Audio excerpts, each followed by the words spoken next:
For Pemberley, a Pride and Prejudice novella, written by Christy Capps, narrated by Stevie Zimmerman. 1. She killed him.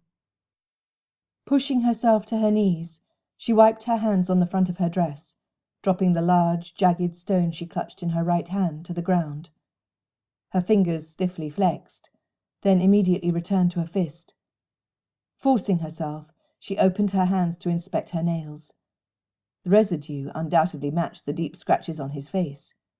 She wondered if his hands matched her own. She desperately hoped it was so. Her swollen jaw and the wounds on her cheek would heal. His wounds would not. She scrubbed her palms against the rough fabric of her skirt repeatedly, as if they would never come clean. Pulling the edges of her spencer together, she paid no attention to the fasteners. It would have been a futile attempt to find the buttons which had launched from the garment into the surrounding grass at the beginning of the assault. She never wanted to see them again. She wanted to spit in his face. Blood trickled from his temple into his silky golden hair, as mottled shades of purple and red grew around the wound. He was the most despicable man of her acquaintance. With one foolish decision, he had gone from being a favourite to being abhorred, hated with a righteous vengeance she had never, in all of her 20 years, felt before.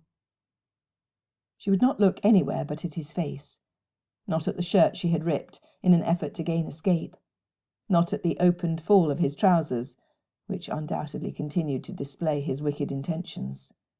She would not look. Lieutenant George Wickham was evil incarnate. A shiver travelled up her spine as a spasm hit her gut. Her vomit splattered his red coat. Kitty and Lydia would no longer find it attractive. A manic chuckle burst from her as quickly as her breakfast had done. The incongruity of her thoughts, the randomness of her emotions, shocked her. In her distraction, Elizabeth failed to hear the approaching horses. Voices, male voices, reverberated in her mind, bouncing like a ball let on the loose. Wrapping her arms around herself, she rocked back and forth, drawing comfort from the rhythm of her movements. "Miss Elizabeth!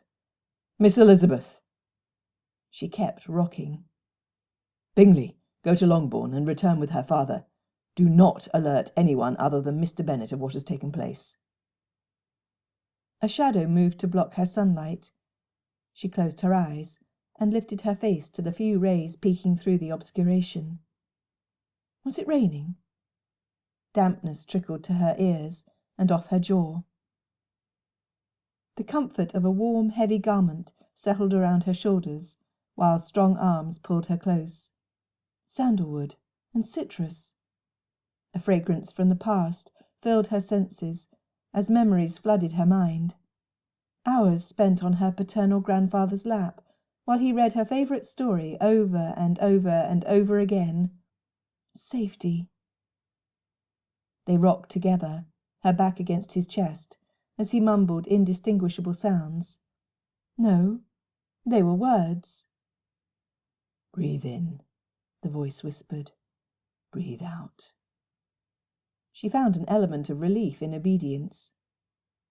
The urge to empty her bladder eventually forced her from her refuge.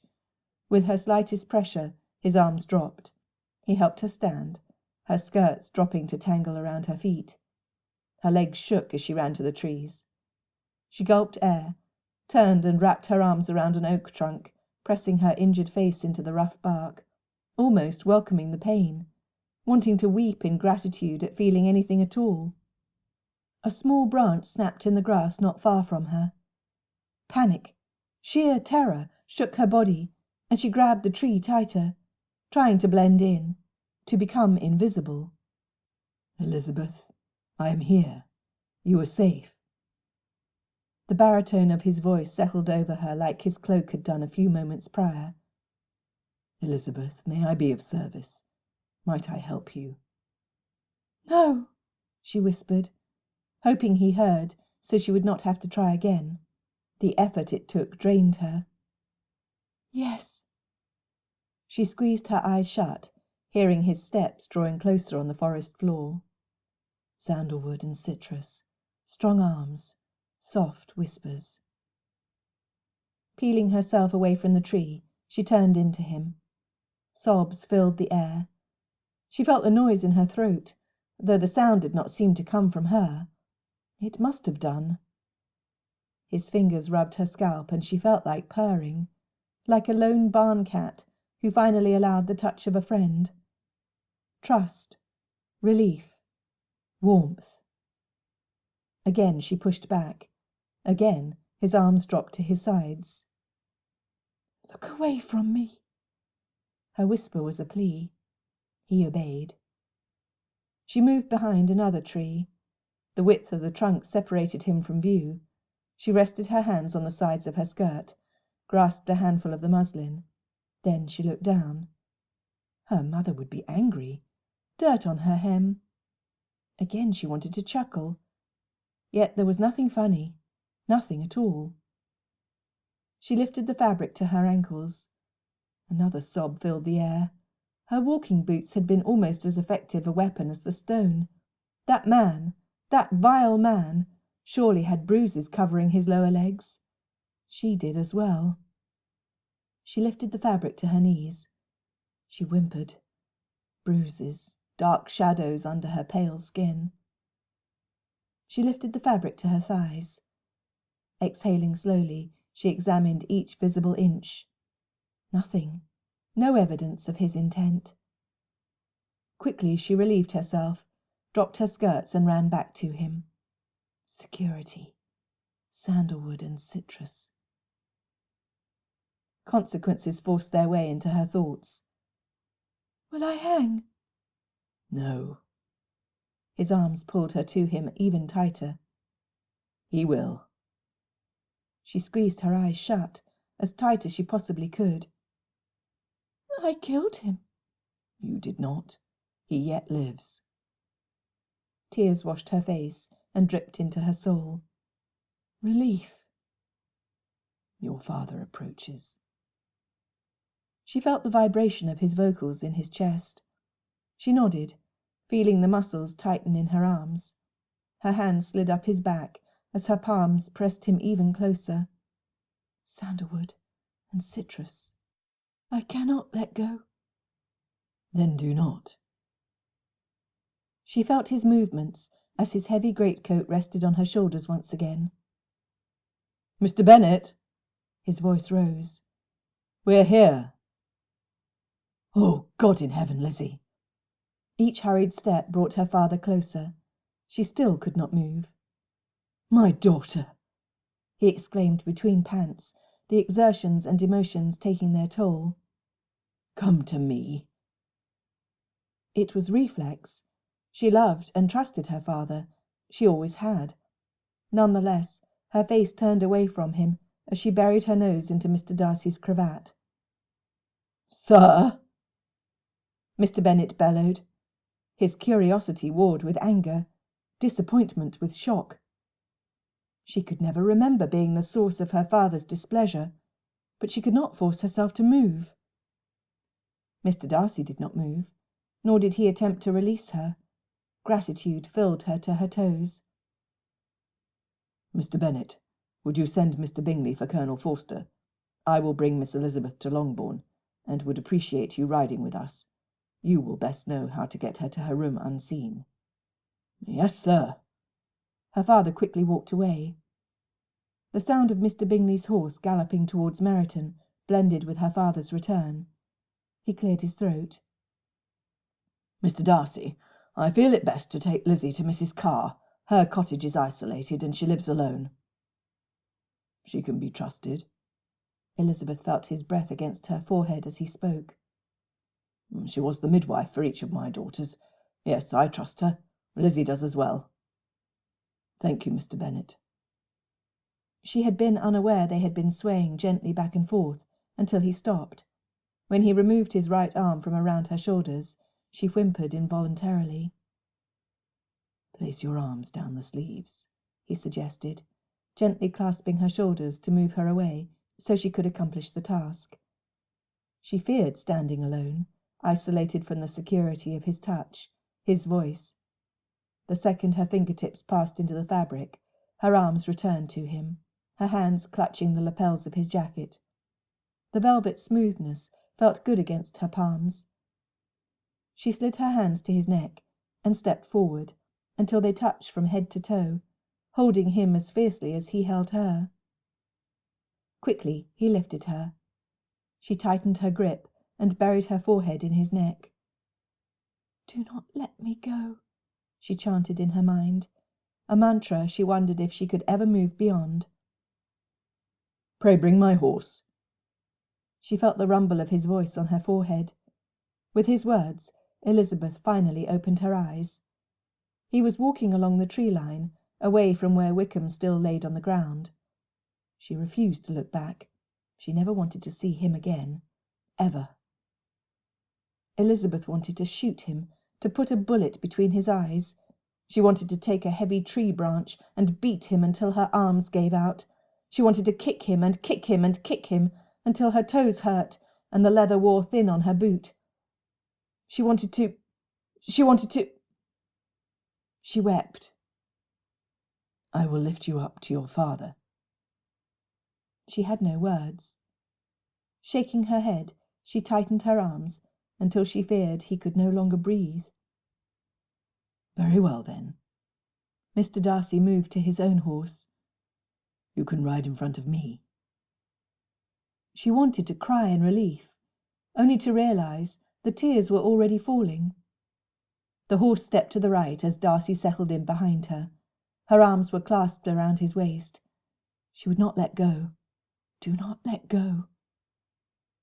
They walked slowly. "Come, Elizabeth," he suggested softly. "Count the steps of the horse. Count the number of times they snort. Count the buttons on my vest. Then multiply them by 12. Do not allow yourself to think of anything other than numbers." "Why?" she had to ask, when his request finally cleared the muddle of her mind. "Numbers do not change. They can be relied upon. They are strong, resilient against any influence." He hugged her to him. "So count, and if you need, I will count with you." She hesitated, so he started. 1, 2, 3. He paused until she took up where he had left off, reciting each digit under her breath. Occasionally he would lift his hand from her back to smooth her hair. Twice he turned his head to place his mouth against her forehead. She knew not if it was a kiss, or his means to check if a fever had set in. Whatever the reason, each time she had to start her counting anew. She was not hot. She was chilled to the bone, and wondered if she would ever be warm again. She shivered. He pulled her tighter and breathed her name. Elizabeth. 127. He carried her into the cabin, leaving her wrapped in his coat. Sandalwood and citrus. The tea was bitter. Laudanum. Restless sleep. Dreadful nightmares. Quiet. She woke to him sitting next to the bed. Mrs. Carr moved in the background. His greatcoat covered her from her shoulders to her feet. Her boots had been removed. She blinked. Morning light filtered through curtains pulled back from the small window next to the front door. "Might I provide something for your comfort? Are you in need?" he inquired. She shook her head slowly back and forth. There was one piece of information she wanted to know. "Lieutenant Wickham." "Dead." She gasped, fear rather than sorrow. "My father." "No." His voice was firm. Trust. Care. When he arrived in Meryton in the back of a cart, 2 of the townsfolk with young daughters took matters into their own hands. Justice was served. Was it wicked to be pleased at the death of a human being? Was something lacking in her when gladness filled her heart? "He is no longer here." "He is not." But you are. It was not a question. I am Elizabeth. He did not move a muscle from where he was seated. He did not lean towards her, nor take her hand in his. He watched her, as he had done each time they had been in company. What she had thought was disdain was now warmth. How could she have been so wrong about the goodness of one man and the honour of the other? Mr. Darcy, Emotions swelled in her heart. How could she explain to him how poorly she had judged him? Why was he here? Though Wickham had not succeeded in his quest, the fact that he had made the progress he had caused her ruination. Her father, Mr. Bingley, Mr. Darcy, and Mrs. Carr were all witnesses to her degradation.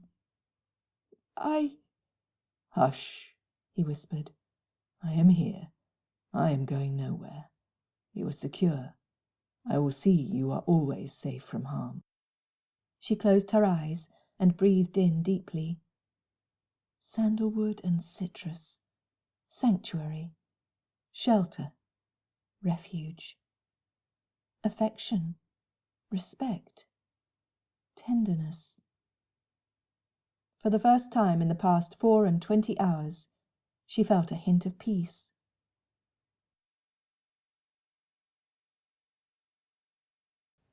2. You must drink. Mrs. Carr had kindly tended to her needs, while Mr. Darcy stepped outside. I am afraid.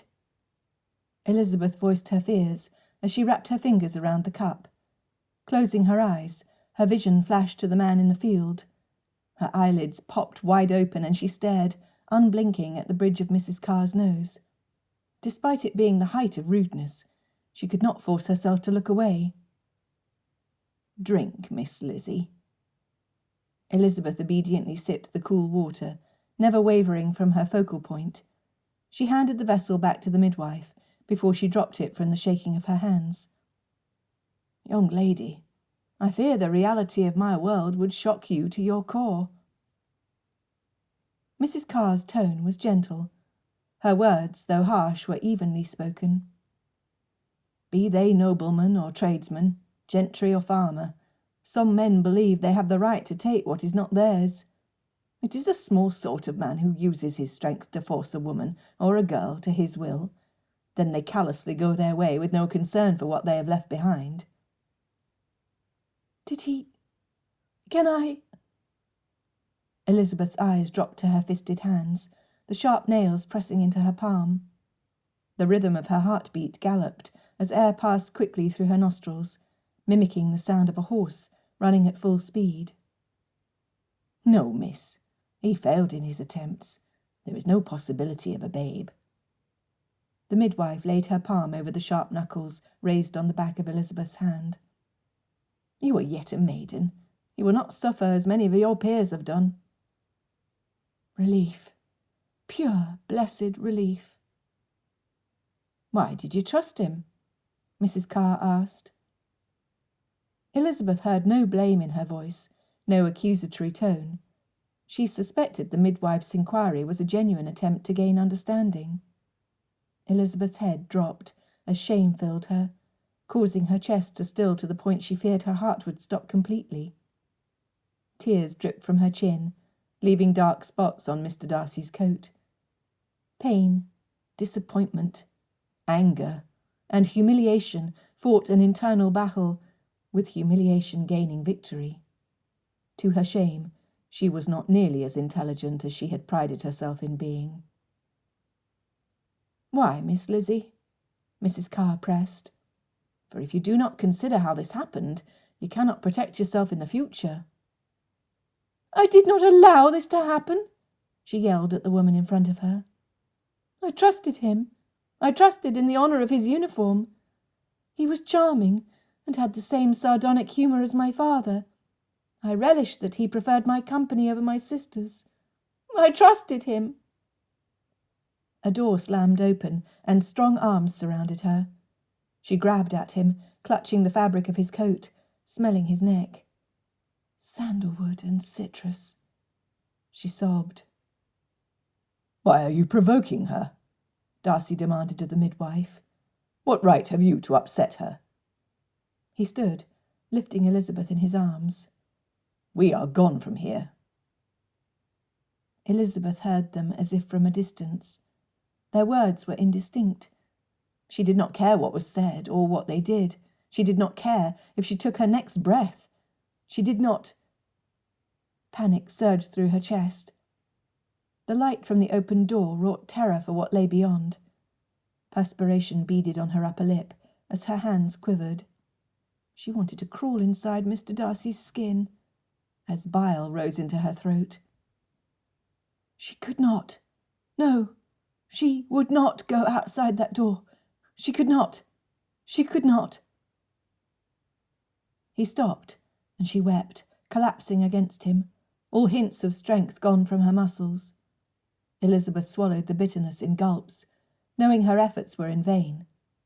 She swept her loose curls back from her face as she emptied her stomach into the vessel Mrs. Carr held under her chin. Numbers. He was whispering numbers in the aftermath of her vomit, wiping her mouth with the cool cloth the midwife had provided. From the safety of his arms she looked to the doorway. "I cannot," she whispered, unsure how and when they came to be seated on the side of her bed. "Then you will not," was his quick assurance. "No, you shall," insisted Mrs. Carr on a sigh. "Why do you provoke her? You, who promised safety, who confessed to both her father and me your love and care for her?" Darcy demanded. Mrs. Carr answered calmly. "Sir, you do not comprehend the damage, the destruction to a woman when a man commits this violent act against her, and she is not allowed to learn how to protect herself." Mrs. Carr took the offensive vessel outside and returned. "Pray listen to me." After a moment's consideration, Mr. Darcy nodded, his chin sliding up and down Elizabeth's forehead. "Since the day Miss Lizzie took her first steps, she wanted to run. As she grew, she would wander off to wherever her imagination took her, much to the chagrin of her mother. By the time she was a young lady, she insisted on the freedom to wander the fields and forests at every opportunity, always pressing to go her way, alone." The midwife shook her head. "I reminded her repeatedly of the dangers, both to her reputation and to her body, but she fiercely clung to her independence and would go on her way." Elizabeth felt Mr. Darcy nod again, and wondered at her own stubbornness. Surely she had not been as bad as Mrs. Carr claimed. "When the militia arrived, discerning parents kept their daughters close." Mrs. Carr sighed. "Mr. and Mrs. Bennet were the exception." The midwife looked directly at Mr. Darcy, and Elizabeth wondered why she had not considered her parents as being different than other family heads. "Do you have a sister, sir?" "I do." "Would you allow her to traipse out of sight of your home alone, with a regiment of unknown men in the community?" "I would not allow it ever," Mr. Darcy insisted. Their comments swelled in Elizabeth's mind, and her conclusion was horrifying. "I caused this. I am responsible," she blurted. "No," came Mrs. Carr's immediate response. "Not at all, Miss Lizzie. However, think hard about what you need to do to keep yourself safe in the future. If you choose not to walk the countryside alone, and if you choose not to trust a man you have recently met who has not had time to reveal his true character, you choose to protect yourself. You control as best you can your own safety. Do you understand, child?" "I choose."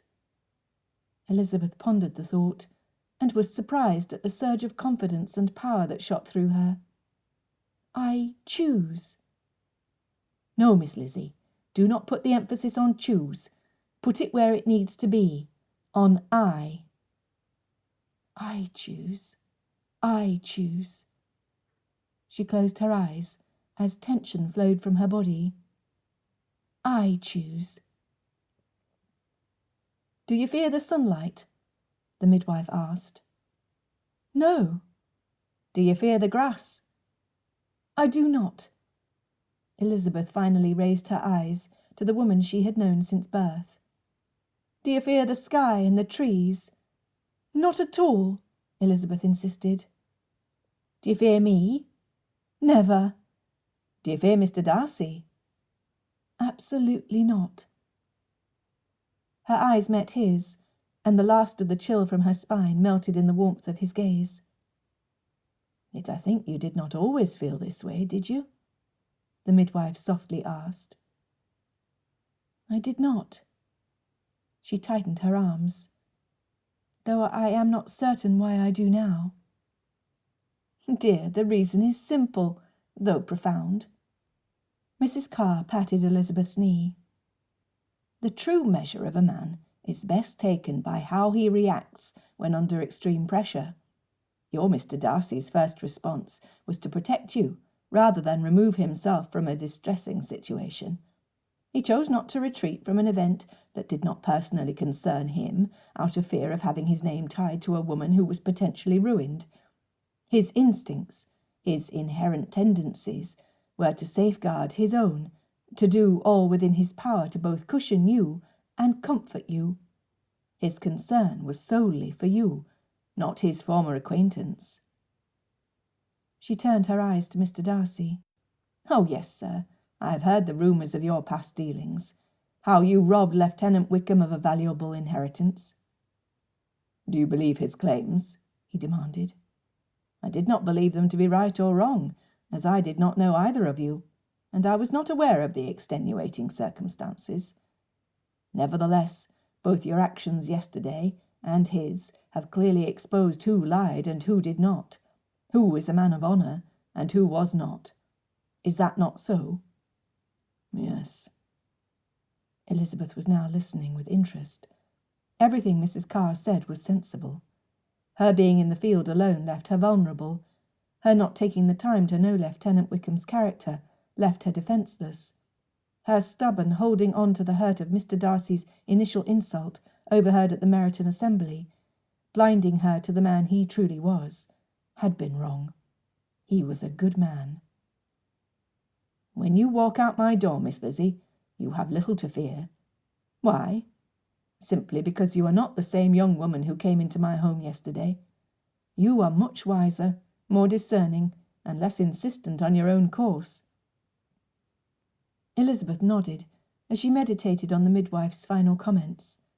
Her words were empowering as she understood the truth of them. She was not the same person. She was forcefully learning her own limitations, and that her world was not what she had thought it to be. Coming to terms with her situation, she slid off Mr. Darcy's lap, although she clasped both hands around his elbow, hesitant to completely let go. "Mr. Darcy, might I inquire what gives you strength of mind when under trial?" Elizabeth needed to know how to keep reason when stressed, how to mould her thinking from the events of the day prior to something more positive. "My secret has always been Pemberley." "Your home?" "Yes." Mr. Darcy rested his hand on Elizabeth's. "When my mother died, my father, who was almost overcome with grief, counselled me to focus on what was most solid in my life. Pemberley is a grand estate that has been in my family for centuries. The building is solid brick and stone, and has withstood violent windstorms, flooding, and at one time tremors in the earth. Years later, at the death of my father, the sorrow of my loss and the responsibility of caring for my young sister threatened to overwhelm me. Again I looked to Pemberley. By taking each task which was necessary to preserve calm in my home, doing what I needed to do for Pemberley, I gradually felt calm inside myself as well. Even today, when matters threaten to undo me, I think of what I can do for Pemberley." "For Pemberley," Elizabeth whispered. "Yes." Mr. Darcy dipped his head in agreement. "Yesterday," he cleared his throat. "Yesterday, my mind again went to Pemberley, for I had been reflecting only that morning on what life would be like with you installed in my home, Elizabeth. From the time you spent at Netherfield Park, caring for Miss Bennet, I have believed we could forge a union that would create A happy, loving household, brimming with peace. You did? His dark eyes displayed his heartfelt tenderness. His winsome words soothed her. For Pemberley? For me, he whispered as he bent forward to place his lips lightly on her forehead. Mrs. Carr interrupted the moment as they heard a horse rapidly approaching. One more question, sir. Had that been Miss Lydia Bennet you found in the field, how would you have responded? Pausing briefly, he replied, I would have given the same directions to my friend. I would have loaned her my handkerchief and offered words of consolation as I assisted her away from him. I see. Mrs. Carr's brows rose as she looked towards Elizabeth. Think on that, Miss Lizzie. Mr. Bennet burst through the open door. In front of Elizabeth stood a father who was not the composed man she had known all her life. His breath was short, and his cheeks red, while the outline of his mouth was pale.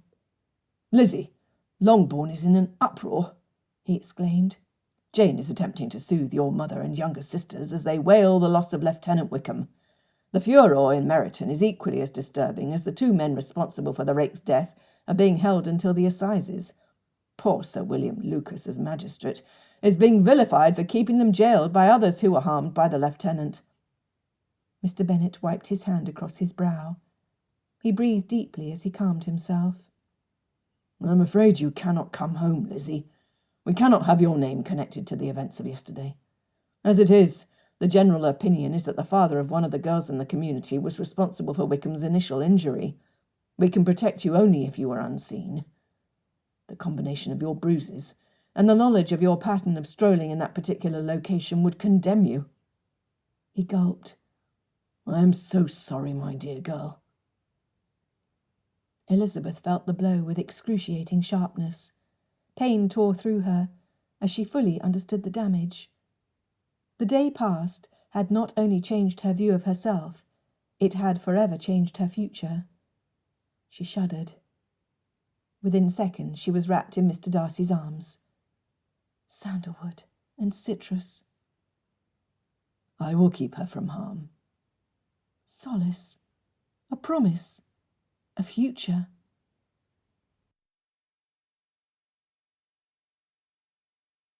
Three. Mrs. Carr packed the items she would need for the journey, while Mr. Darcy rode to Netherfield Park to take his leave from the Bingley family and prepare to remove himself from Hertfordshire. Elizabeth would not be allowed home to gather her belongings. Her father would task their housekeeper, Mrs. Hill, with filling her travelling trunk.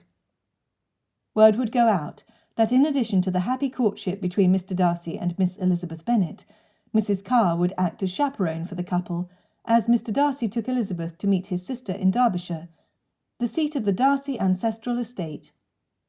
Mr. Bingley, who had stopped at the midwife's cottage, on his way to offer consolation to Miss Jane Bennet, would assure and reassure his family and friends of Darcy's devotion to the young woman he hoped to make his wife.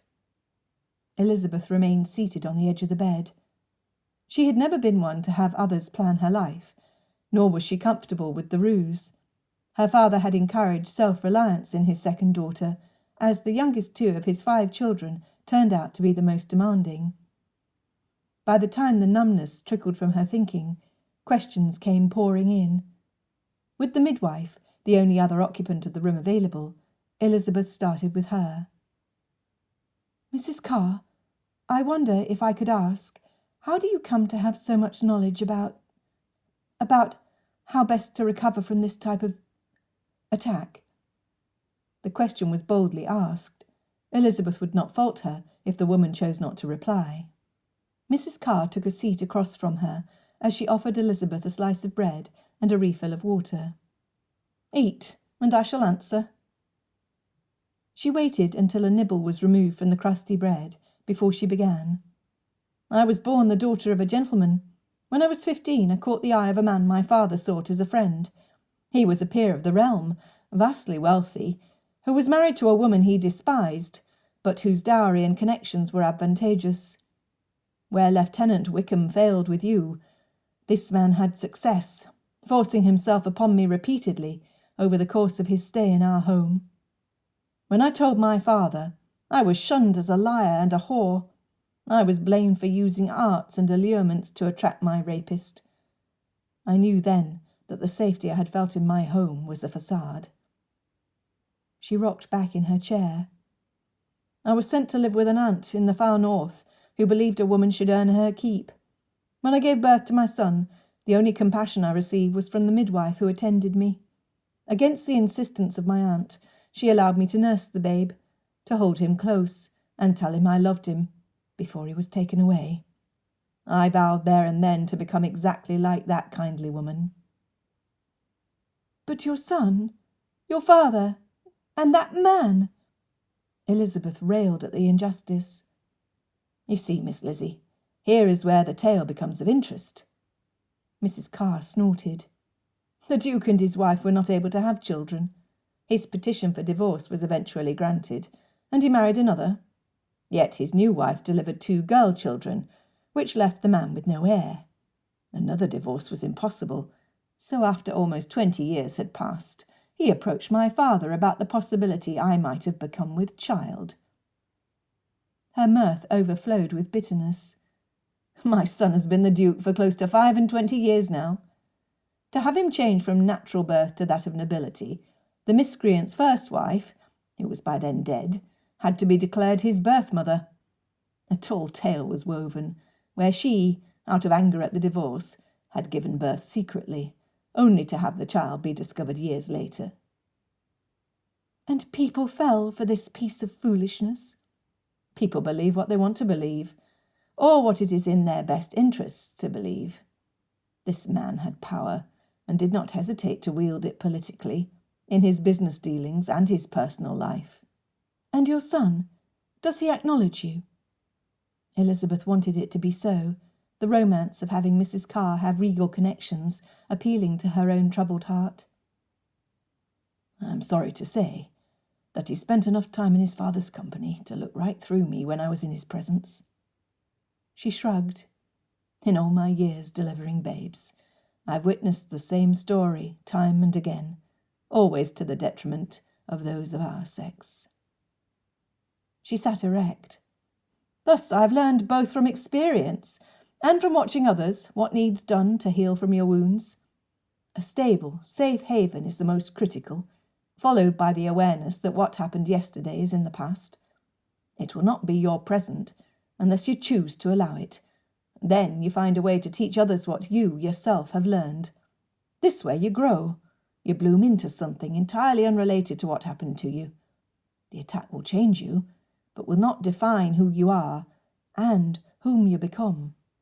I am the mistress of my fate, and have been for a long time. I am no longer a victim. Elizabeth had no words, so she nodded her agreement. A pony cart approached, and behind it a carriage and 4. Mr. Bennet and Mr. Darcy had arrived. Do not be nervous for what is in store, Miss Lizzie. Your man is half in love with you already, if he is not full in love, and merely not aware. He has bought you time. Raise your chin, my girl. She patted Elizabeth's shoulder. Your future is still ahead of you, and can be as happy as you choose it to be.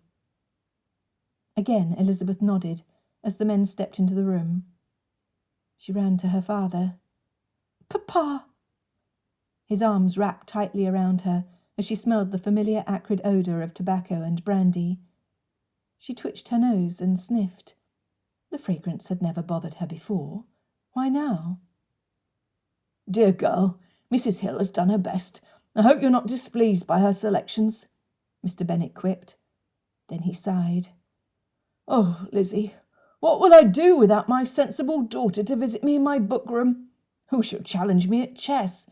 Who shall listen as I expound with learned rhetoric on my favourite Greek poets? Who shall pack my pipe exactly as I like it? Who shall share her dreams with me as she drinks her chocolate while I sip my brandy?" He sighed again, as he gently tugged at the lobe of her ear. She smiled, caught with surprise that she was able to move the corners of her mouth in that direction.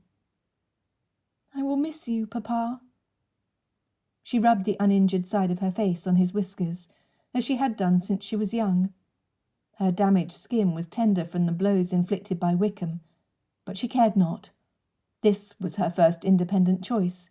She would not deny herself the loving kindness of a beloved parent because of the actions of that vile man. "My baby girl, I shall miss you too, very much so." Mr. Bennet offered his hand to Mr. Darcy. "I've much to thank you for, sir. Your offer to protect my cherished child is soothing balm to me. I also have much to apologise for as well." When Mr. Darcy started to protest, Mr. Bennet held up his palm. "No, I approached you and Lizzie yesterday angry at what had happened. I was not upset at either of you. My distress was with the realization of what had occurred to my child. However, I allowed that anger into my voice, so I have no question in my mind as to why she sought comfort from you rather than with me. I do not want you to leave Hertfordshire with the opinion that I hold anything against your actions, which were true and honourable. Pray, accept my apology, as I hope my Lizzie will do as well." Elizabeth kissed his cheek. "I love you, Papa." She whispered the words, so only he could hear. "I thank you, sir." Darcy tipped his head in respect. Looking towards Elizabeth, he asked, "Will you—" "Yes, I will," Mr. Bennet declared, nodded, and stepped back from his daughter. "Be safe and happy, my girl." Then he offered Elizabeth's hand to the man who would care for her until the time was right for her to return to Hertfordshire. The significance of his actions was not lost on Elizabeth. If all went as the men had planned, she would not return as Miss Elizabeth Bennet. She would be Mr. Darcy's bride. Clutching his hand, a hint of fear crept into her relief. She was exceedingly pleased to be removed from the mayhem in Meryton and at Longbourn. She doubted she could bear up stoically under the constant agonizing by her sisters, Lydia and Kitty, over the loss of Lieutenant Wickham. She would never mourn him, ever. Nor did she want to witness others who felt sorrow at his passing. Instead, she wanted to stop by the jail and kiss the feet of the two men responsible for his death, thanking them with every word she possessed, until they rejoiced at their current sufferings. Anger tightened her grip on Mr. Darcy's hand. At that moment in time, she could do nothing to assuage her ire. She wanted to be gone, immediately transported far away. Her breath became shallow, and her eyes lost focus as they filled with tears. "Hush, Elizabeth," Mr. Darcy softly begged, as he cut the tender flesh of her cheeks and led her to that safe place between his shoulder and his chin. Her forehead brushed his ear as she snuggled in, her nose moving his cravat, until she touched the skin of his neck. Sandalwood and citrus. Peace. The shades of the carriage remained down until they left Meryton behind.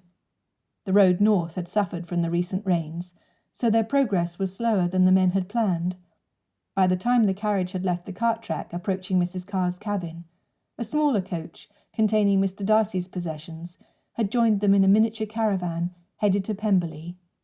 Thornton, the gentleman's valet, had joined them, blessedly not raising his brows at seeing his master sitting alongside Elizabeth, her hand tightly clasped in his. The quiet inside the coach was oppressive, while each occupant pondered whatever was on their minds. Elizabeth used the time to replay the midwife's words over and over, mentally reviewing each word and expression. She could choose to allow one act to change her for the bad, or she could choose to learn from it and become the mistress of her own fate. She knew her reputation of having a lively, playful disposition. It was entirely opposite of the morbid anxiety she currently felt. "Enough! Mr. Thornton." She directed her attention to Mr. Darcy's valet. "Just Thornton, miss." "Thank you, then. Thornton, I admit I find your efficiency most pleasing." She lifted the corner of her brow and gave him a half smile. It felt good, natural.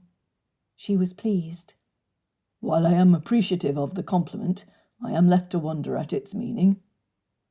Although Thornton was inches shorter than his master, his voice was deeper, commanding attention. I refer to having more than one greatcoat available for Mr. Darcy's use. Your preparation and foresight are positively genius.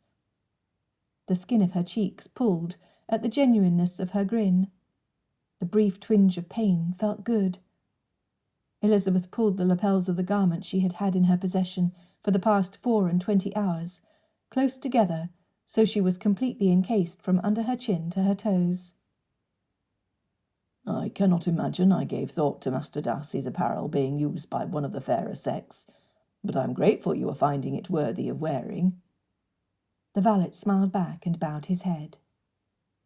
Elizabeth loosened her hand from Mr. Darcy and clasped the upper lapels again, pulling them up to her nose.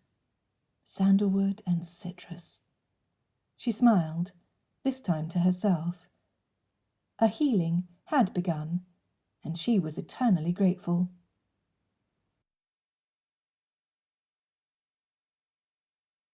"4.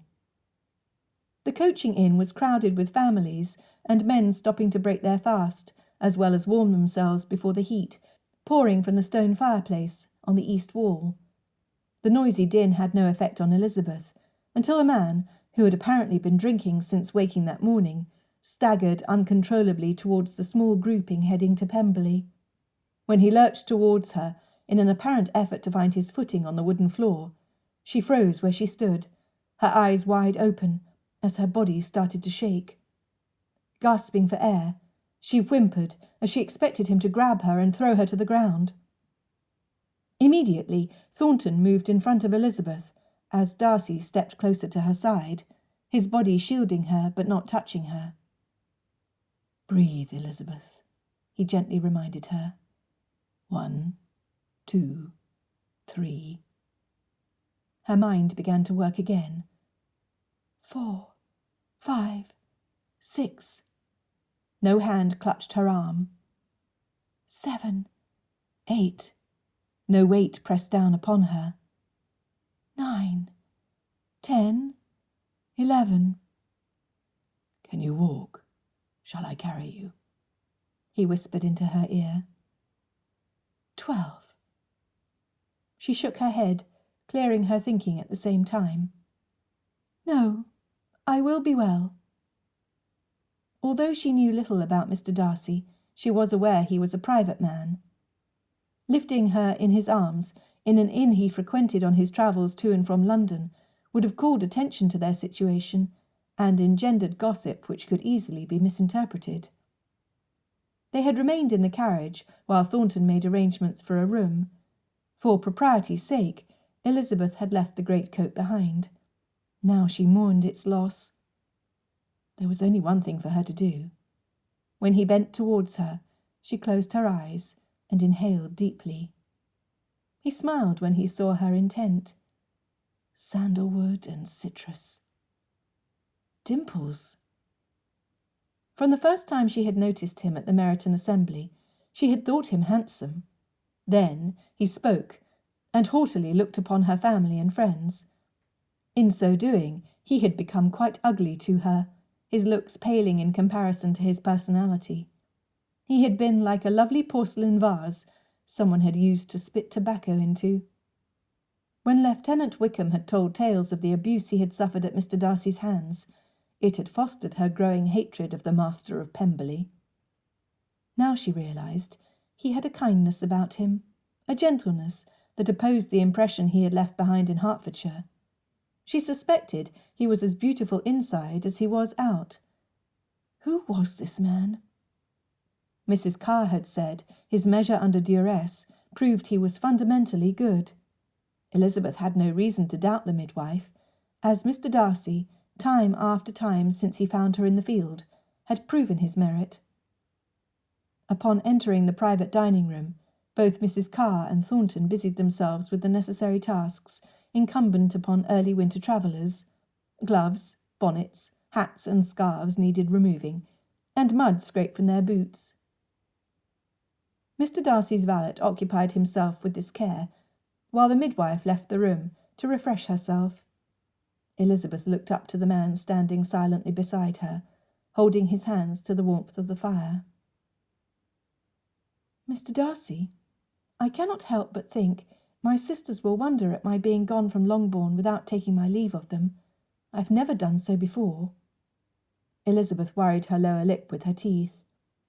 "I imagine they will bedevil my father until he gives them a satisfactory response. Pray, did he mention the explanation he would offer?" Without hesitation he responded, "Yes, Elizabeth. Your father will place the blame for removing you from your home so quickly square on my shoulders. With the low opinion of your mother and sisters towards me, they should not doubt him when he says I insisted in having my way that we depart immediately." She chuckled. "I am fairly certain I would have believed him as well." He tilted his head as he gazed upon her. "Would you believe it of me now?" All mirth had left his face. He appeared somehow hesitant as he awaited her response. "No, I would not believe it of you." He relaxed at her words, and she was grateful she could bring him relief. He had already done much for her. "I also wondered how you and Mr. Bingley happened to be riding across that particular field yesterday, though I am eternally pleased you did. Was it your intention to visit Longbourn?" He cleared his throat. In truth, Charles and I had a bit of a disagreement as to our final destination. His desire was to take the chance he might happen upon Miss Bennet, and I was desirous of being anywhere but in the vicinity of your home." "Oh," she whispered, "should I believe it of you now that you would still be hesitant to ride by my father's estate, if there be a risk of happening upon one or more of the Bennet daughters?" Her keenest desire was to tease. Nevertheless, her eyes bore into his. It dawned on her that this situation had forced his hand to act in a manner he might come to resent. Although he had clearly expressed his interest in her in front of Mrs. Carr, his imagining her in his home and actually choosing to have her there was not a given. He may have stepped back and weighed the poor connections and lack of dowry she would bring to a marriage against the expectations his family undoubtedly had for him. There may never have been a future together. "What is going on in that mind of yours? Your countenance has wilted like a summer rose, and I fear you are becoming anxious. How can I provide solace?" He stepped so close she could see each whisker in the dark shadow of his jaw. I... She dropped her chin to her chest and inhaled deeply. Blowing out the air, she rushed her words. "Had you not found me yesterday, and the event not happened, would you have left Hertfordshire without approaching my father to offer a courtship?" "Elizabeth," he paused, and her heart almost ceased its rhythm.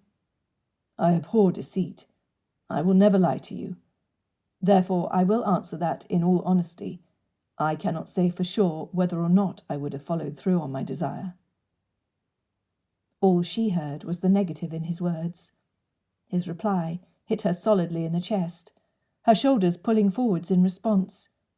She wanted to weep. She wanted to disappear.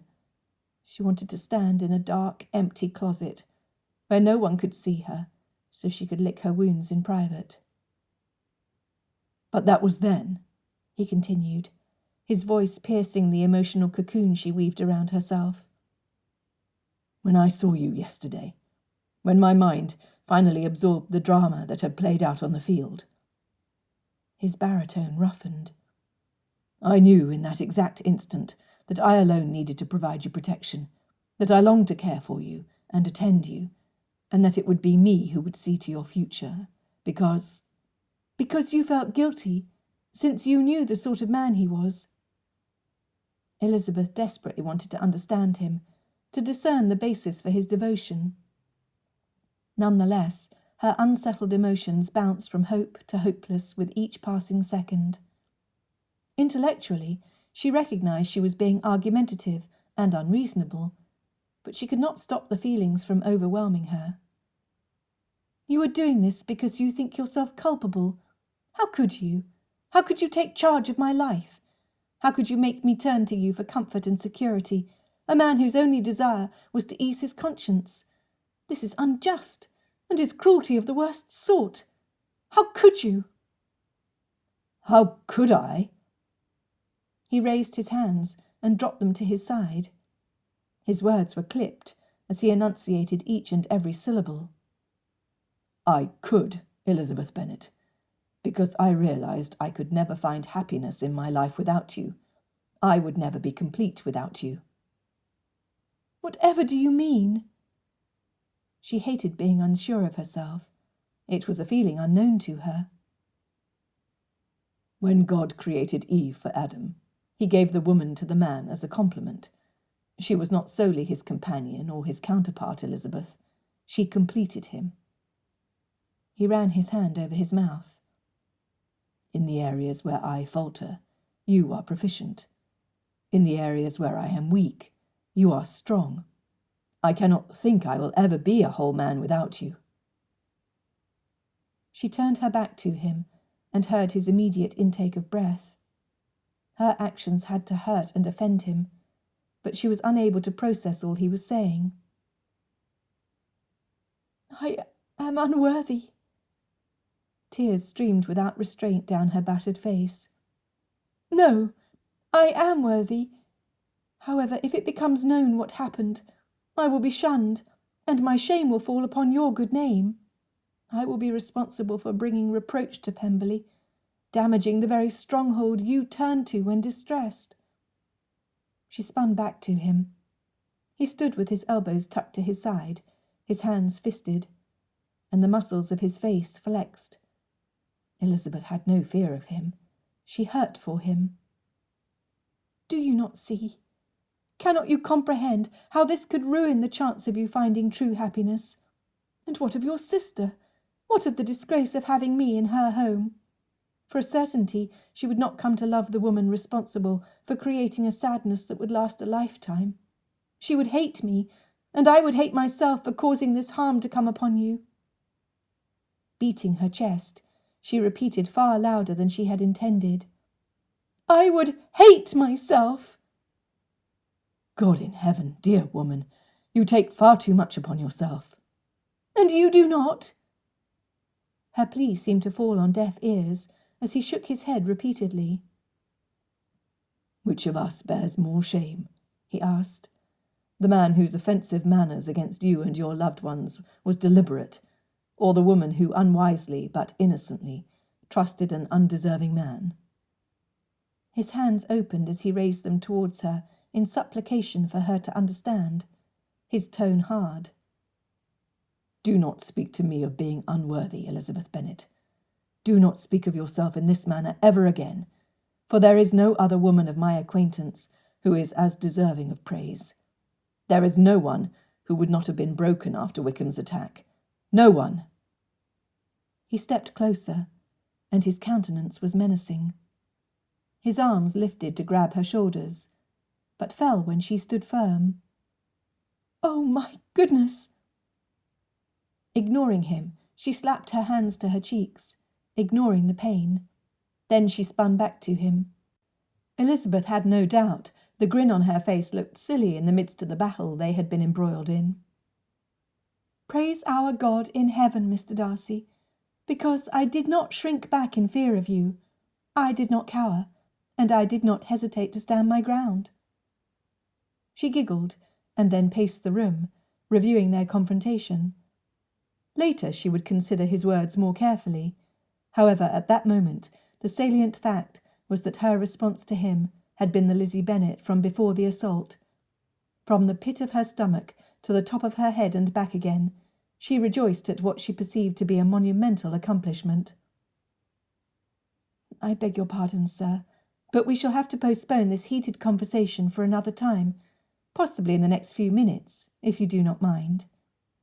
She touched her hand to his chest and leaned in. Sandalwood and citrus. His confusion made her laugh. "I am far too proud of myself right now to continue being disagreeable." "I beg forgiveness for raising my voice," he interrupted solemnly. Oh, do not despair, Mr. Darcy. I have no doubt there will be plenty of opportunities in the future to do so again.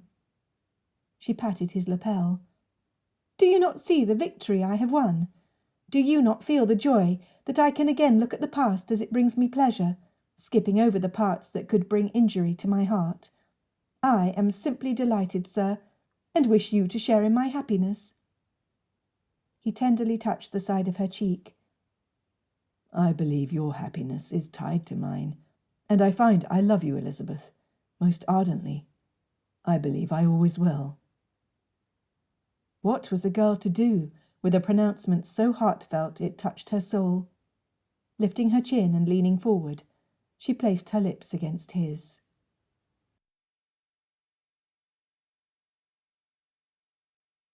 5. He kissed her back, thoroughly and deliciously kissed her until her toes curled and her brain melted into a puddle somewhere in her midsection. The emphatic clearing of Mrs. Carr's throat broke into their consciousness, causing them to jump apart. Celebrating our courtship, are we? A rosy hue covered Mr. Darcy's cheeks as Elizabeth became aware of the heat in her own. Before the gentleman could beg forgiveness, Elizabeth joyously clasped the midwife's hand and proclaimed, I am well. I am exactly like I was before, Mrs. Carr. Disconcerted by the dark look crossing the woman's face, Elizabeth looked back to the man still standing next to the fire. I am well, am I not? Gratefully, I am recovered from my fright. Uncertainty flowed through her veins, where heat and passion had been seconds prior. Mrs. Carr sighed, then sat in one of the chairs at the table in the centre of the room. Miss Lizzie, you have every reason for pride in the progress you've made, and I'm grateful you are rejoicing with your first forward step. She hesitated. But, Elizabeth inserted, as she took the seat across from her friend. But healing cannot be rushed. Mrs. Carr put both her fingers to her mouth and closed her eyes. Bowing her head and shaking it slightly, her hands dropped to her lap. Recall the wise counsel from Mr. Darcy's father about putting trust in something solid. Elizabeth nodded. For Pemberley. You are with a man who appears to be solid and secure. He is tall in stature, with strong arms and legs, broad shoulders, and large hands. Elizabeth looked to him, and found him to be exactly as the midwife described. He was embarrassed to have his physical form assessed by them both, as evidenced by his heightened colour and lowered eyes. What would happen to your joy if an illness suddenly befell him, and he became physically weak, dependent on you and Thornton for his care? What would happen if someone like Lieutenant Wickham walked through that door, with him not able to assist you? What a horrible thought! Elizabeth was upset with the direction of the conversation. Her mind returned to her last sight of Lieutenant Wickham, and she trembled. Spasms in her joints from the fear surging through her paralysed her into immobility. She could barely catch her breath. Yes, it is in every way horrible, Mrs. Carr admitted, as Mr. Darcy rushed to seat himself next to Elizabeth. He reached for her hand, yet at the last minute he stopped. The midwife nodded her head in agreement with his actions, making Elizabeth more confused. I see your fright, and your inability to move beyond your terror, Miss Lizzie. This, I am afraid, is normal. This does not mean you are fully recovered at all. Will I ever be able to let go of this dread, this inability to... Elizabeth rubbed her eyes, then thrust her fists into the air. I'm angry! I'm so angry! Her eyes bore into the woman who sat across from her, unwanted tears pooling and threatening to fall. How dare you tell me what I do not want to hear? How dare you? She stood so quickly, her chair toppled to the floor behind her. Planting her palms on the wooden surface, she leaned over until her face was close to Mrs. Carr's. Elizabeth growled, her voice unusually low and quiet. How dare you make me think of him? I had put him from my mind. I had moved past him. Do you think I want to think of his pleasant smile turning feral? Do you think I want to recall his hands gripping my arms so tightly they burned with pain? Do you think I want to remember his vile lips on mine and his hands travelling where... Covering her eyes with her palms, she watched with stunning accuracy the events of the day before, as if in slow motion, as if Wickham were counting the steps of a dance he was learning, and she was at a distance observing. Mr. Darcy caught her as she swayed. "Enough!" He brooked no argument. "If I did not believe your motives were pure, you would be on the next stagecoach back to Meryton, Mrs. Carr." "Sir, she will not heal if she ignores what happened, or if she pretends it did not happen. For the rest of her life, a sight, a sound, a noise, or a smell will render her transfixed as panic overtakes her, placing her in danger. What if she is holding your child when it happens? What if she is in the middle of one of London's busy streets, and a carriage is bearing down upon her as she stands frozen?" The midwife pleaded for him to understand. "You will not always be there, Mr. Darcy. Although your desire is to keep her from harm, until she learns to cope with the harm that has already befallen her, she will never be able to move past this." "Is there not a better way?" Elizabeth heard his plea. "Sir, think of how Miss Lizzie would have reacted to my cautions had this attack never happened. Would it have brought her to tears, or would she have smiled at my words, thanking me for my concern, and then proceeded with caution on her own terms?" He nodded his head, his chin rubbing against Elizabeth's hair. Elizabeth heard every word. "You are correct, Mrs. Carr," Elizabeth quietly admitted from the safety of his chest. "I would have done exactly as you have stated." She sighed, pulling away from Mr. Darcy, though she did not completely leave the security of his arms. "My reaction proves your point. I should not lie to myself, or pretend what is not reality, as it will not be to my benefit." "When your wound heals, Miss Lizzie, you will be able to fight an enemy and stand on your own, as you did in the field. Your instinct will be to protect yourself, rather than await Mr. Darcy's or someone else's assistance." The woman folded her hands together and pulled them to her middle. "You will lose your vulnerability, Miss Lizzie, if you take one day at a time, one step at a time, rather than running ahead." "This is not over." The words creaked from her throat. "I am not done with this." The midwife shook her head. "Do not minimize what you have accomplished. You did not believe you could leave my cottage, yet you did. You did not believe you could feel happiness and pleasure, yet you were giving every evidence of doing so when I walked into the room. You also found pleasure in being impertinent, if my guess is correct." Both Elizabeth and Mr. Darcy nodded, with a slight grin. "You will reach your destination. I have no doubt of your stubborn attentiveness to this task, until you could take on Napoleon himself, should he unexpectedly appear in Derbyshire." Resting her chin on her folded hands, Mrs. Carr smiled. "You will again be fierce." Elizabeth huffed. "Although you do not paint a pretty picture of me, you do know me well." Looking up to the man holding her, his expression rife with concern, she teased. "Are you certain you desire to proceed with a courtship, knowing my mulish tendencies?" "I would want to proceed, even if you braid your displeasure, Elizabeth." Tipping his head, he kissed her cheek. Just then Thornton returned with their brushed outer clothes, as they quickly partook of tea, cold meat, bread and cheese.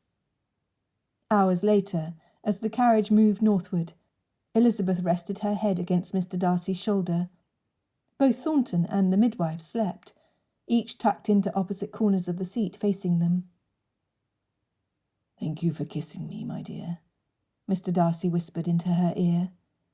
"I had hoped to do so sooner rather than later, although I would have bided my time with equanimity." She giggled. I cannot believe the great Fitzwilliam Darcy teases." He chuckled softly enough not to awake their companions. "While I admit to you that my name sounds magnificent, what with having 2 last names instead of 1, I am not so intimidating." He ran his hand up and down her upper arm. "If you call me William, as my family does, I will be pleased." "Merely pleased?" Elizabeth was immediately overjoyed.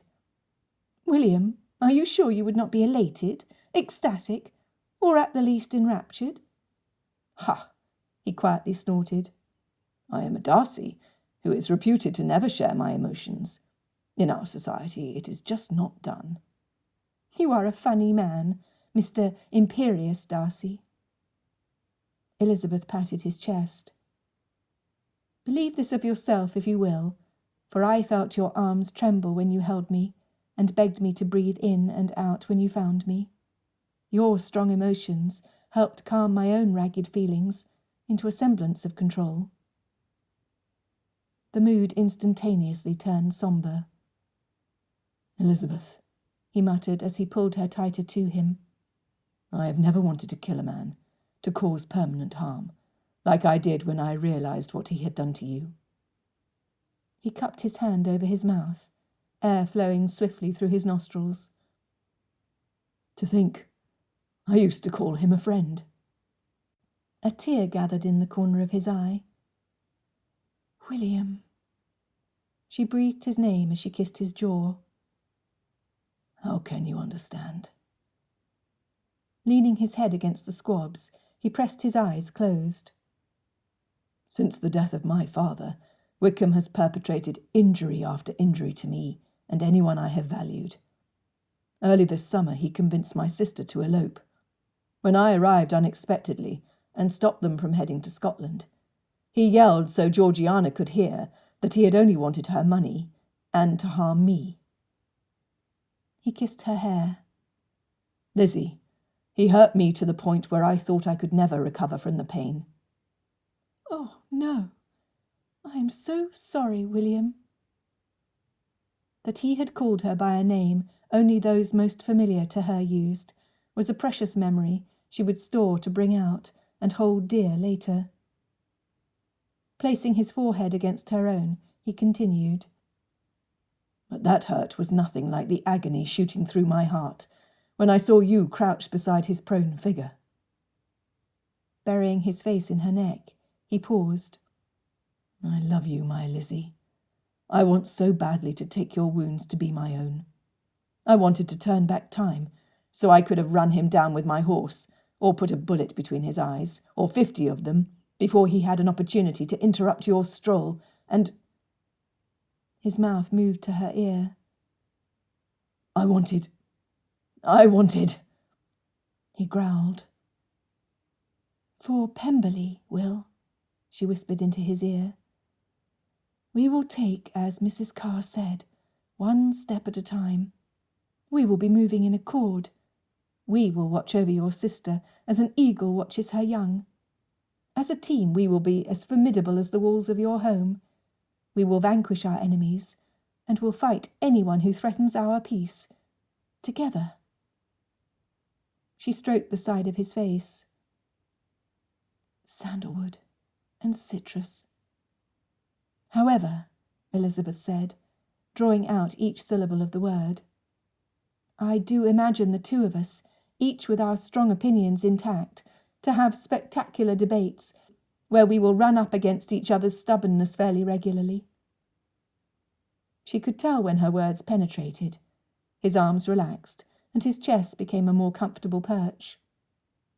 "You do you?" he chuckled. "I do." She pulled back to smile at him. "And what do you propose we do to settle these differences, my lady?" "This." Her mouth travelled to where it yearned to go. This kiss was far more certain, and Elizabeth decided her father's favourite Latin phrase was correct. Usus promptus facit. Practice makes perfect.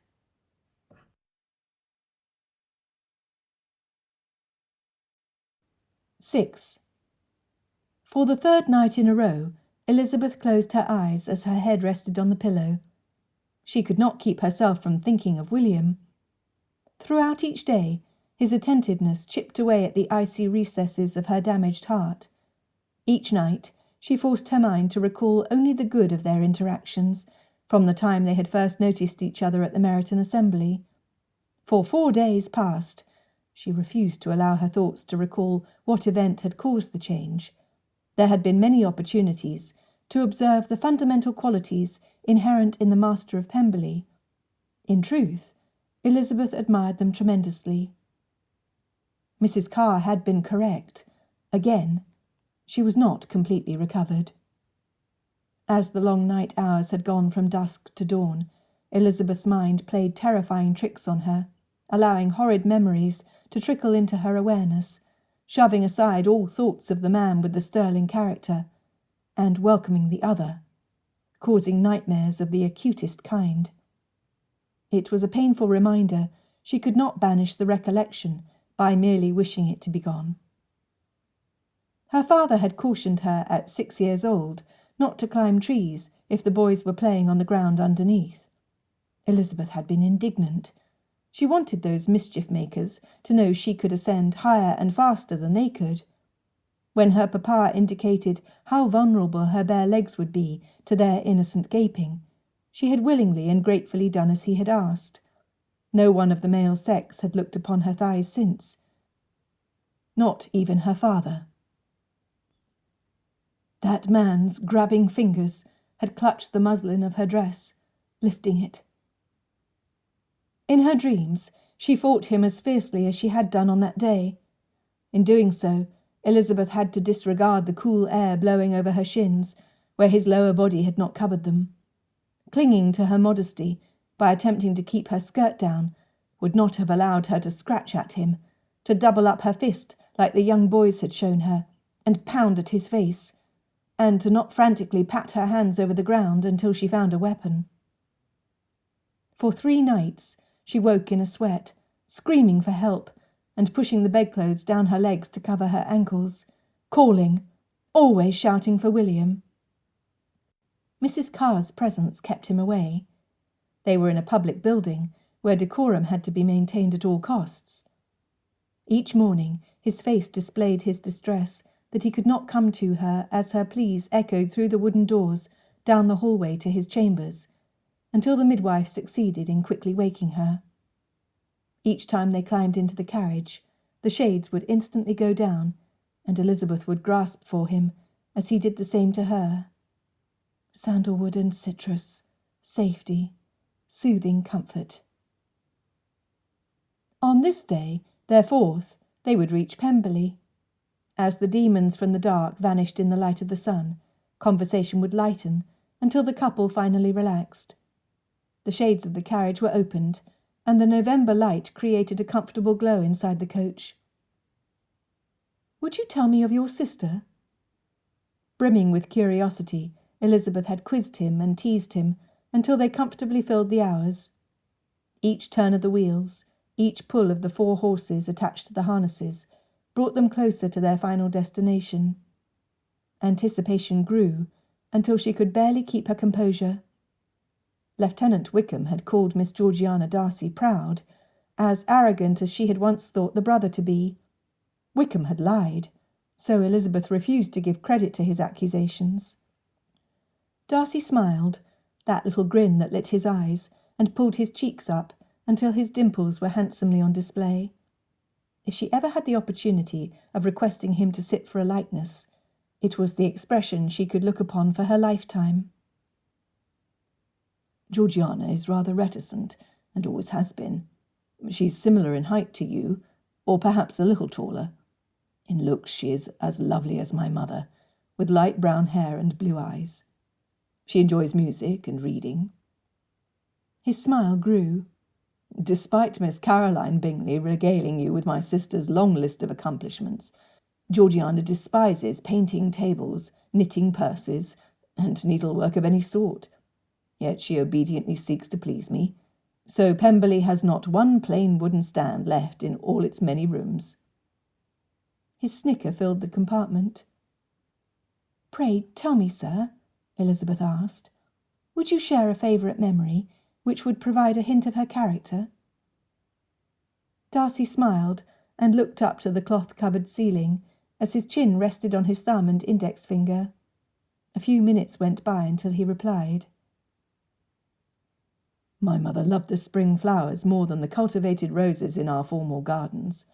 Like her, and I believe like you as well, Georgiana was drawn to the same." Elizabeth nodded her confirmation. She loved sunny daffodils, a carpet of white field daisies, fragrant narcissus and hyacinths, and stately tulips that swayed in the gentle breezes of early April. "After father died, Georgie would spend hours sitting amidst the flowers, right down in the middle of them. Should she wander off, we always knew where to find her." He chuckled, dropping his hand down to clasp hers. "She would leave a squashed patch of bent and broken stems behind when she finally stood. It took years before she figured out how we knew where to look. She is a silly goose, whom I adore." Elizabeth's smile came easily. The memory was precious for its tenderness, and for the enlightenment that she and Miss Darcy would start their friendship with something in common. "Thank you, William." She squeezed his fingers. "Then I must share a story so you will better know my personality. Whether you will appreciate the similarities or worry for the future of your gardens, I cannot know." "Pray tell me, my dear." Hazy sunlight shone through the pewter-coloured clouds and bounced off the glass beside her, settling over the upper portion of his face. His eyes emitted warmth enough to melt her heart. Elizabeth was beginning to believe the emotion she was feeling was love for this man. She sighed. "I was in my 11th summer when I had caused my parents consternation to the point that they told me I would be confined to my room for a great length of time." She shook her head as he did the same. "You can imagine how horrid I found the prospect. The blue sky beckoned me into the fields." She swallowed. "I see your question, Mr. Darcy, and cannot imagine you will let me proceed until I confess my sin." He smiled, then nodded. "I see how you are, sir," she teased back. "A finer gentleman would never expect me to reveal I am less than perfection itself, would he?" "Ha!" he laughed. "I do not want perfection, Elizabeth Bennet. I would be bored in minutes with someone who never erred. Think of how fruitless it would be to try to live up to the standards she set. No, I will cherish your imperfections, as I pray you learn to overlook mine." "Then you, William, are the finest gentleman of my acquaintance." She rested her free hand over where theirs were joined. "Be prepared to be shocked." She dipped her head as if she was embarrassed. She was. "My father had a book in his library on animal husbandry. The drawings were some of my favourites. As I grew older and more educated, I realised what some of the illustrations depicted. To my father's chagrin, I borrowed that volume and ran to the Lucas home to show their eldest daughter what I had learned. Within seconds of Charlotte's father glancing at the page, the book was taken from me and slammed shut. I was roughly escorted home and presented to my parents as a bold wastrel who had no business being in an adult's book-room. My mother was extremely angry, insisting on harsh punishment. My father? He told Sir William that he would see justice was served, and then offered clemency." She guffawed. "As soon as Charlotte's father left, my papa laughed until tears poured from his cheeks. Many minutes passed before he was able to compose himself and explain how inappropriate it was to have his daughter teach the neighbour girl how a foal came to be inside a mare." Joy bounced from one inside wall to the other. Even stoic Thornton surreptitiously wiped moisture from the corners of his eyes. "However, the story does not end quite yet." Elizabeth breathed in deeply. "For penance, I decided to gift my parents with something I knew they appreciated almost as much as his books and her salts." She grinned. The memory was sweet. "You were correct, William. Like your mother and sister, I do love the first flowers of the year. Unlike your female family members, I spent little time learning of them. My father loved tulips, and had chosen each bulb and carefully tended and cultivated them until he had a small patch exactly the shade he wanted. Therefore, when I picked every pink tulip found in that particular area of our garden to take to my mother, whose favourite colour is the pale blush on the petals, I was unaware the flowers would not grow back until a whole year had passed. Elizabeth continued. I put the blooms behind my back, so they would be a surprise when delivered to my mother. When my father saw them, he revoked his leniency and demanded I go to my room. However, when my mother spied the precious blooms, she said, "Stuff and nonsense, Mr. Bennet. She's a good girl to bring her mamma a gift to lighten my heart and make me smile." By then Elizabeth snorted. Thus, at one point, each parent had insisted on severe consequences, only to have my actions forgiven in almost the same breath, or vice versa. It was not until they conferred later, when they realized what they had done. By then I had returned outside, feeling blessed for having the oddest parents I knew. Dear lady, I have no doubt you will be a wonderful friend to Georgiana. To my gardeners? To this day, I believe they cringe when my sister strolls through the flowers. I would not be at all surprised if they did the same to you. And you, William, will you keep me from your blossoms? Tilting her head, she peered directly into his eyes. She closed her own to capture what was clearly reflected in his: understanding, compassion, empathy, sandalwood and citrus, love. Not at all. You are welcome to disassemble, remove or plant whatever and wherever you choose. The park is 10 miles around, so there will always be plenty of blooms to fill the house with the fragrance of the season, and decorate the land with stunning beauty.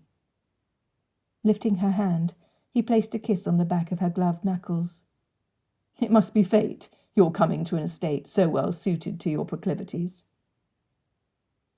Movement outside the window caught his attention as the horses slowed dramatically. Buildings similar to others found in small communities throughout England appeared on either side of the carriage. With the tip of his head, he exchanged places with Mrs. Carr, now sitting across from Elizabeth. They could be seen. Propriety would be maintained. After the second time of Darcy waving to someone outside one of the businesses, he offered, "We have reached Lambton." Glancing back outside, Elizabeth watched as, almost one by one, each muscle on his face relaxed. "We are but 5 miles from home, Elizabeth." Pemberley. She wanted his confidence, that certainty of welcome, protection and stability. Would she still have frightening dreams within its walls? Would she recover her sureness, her fortitude, when she walked through the entrance to the rooms inside? Would she feel the safety he professed? Pemberley. So much rested on the promise of his estate. So much rested on him. Elizabeth fought her fears as she stared at the firmness of his jaw and the determined expression he bore. Squaring her shoulders and lifting her chin, she decided then and there to do her all to trust in him. Suddenly, he turned towards her with a look so tender, her instinct was to blurt out words she could never take back once mentioned. 3 of the most powerful words in the known vocabulary of all mankind. Sniffing, she caught a whiff of resoluteness. Sandalwood and citrus. She was home.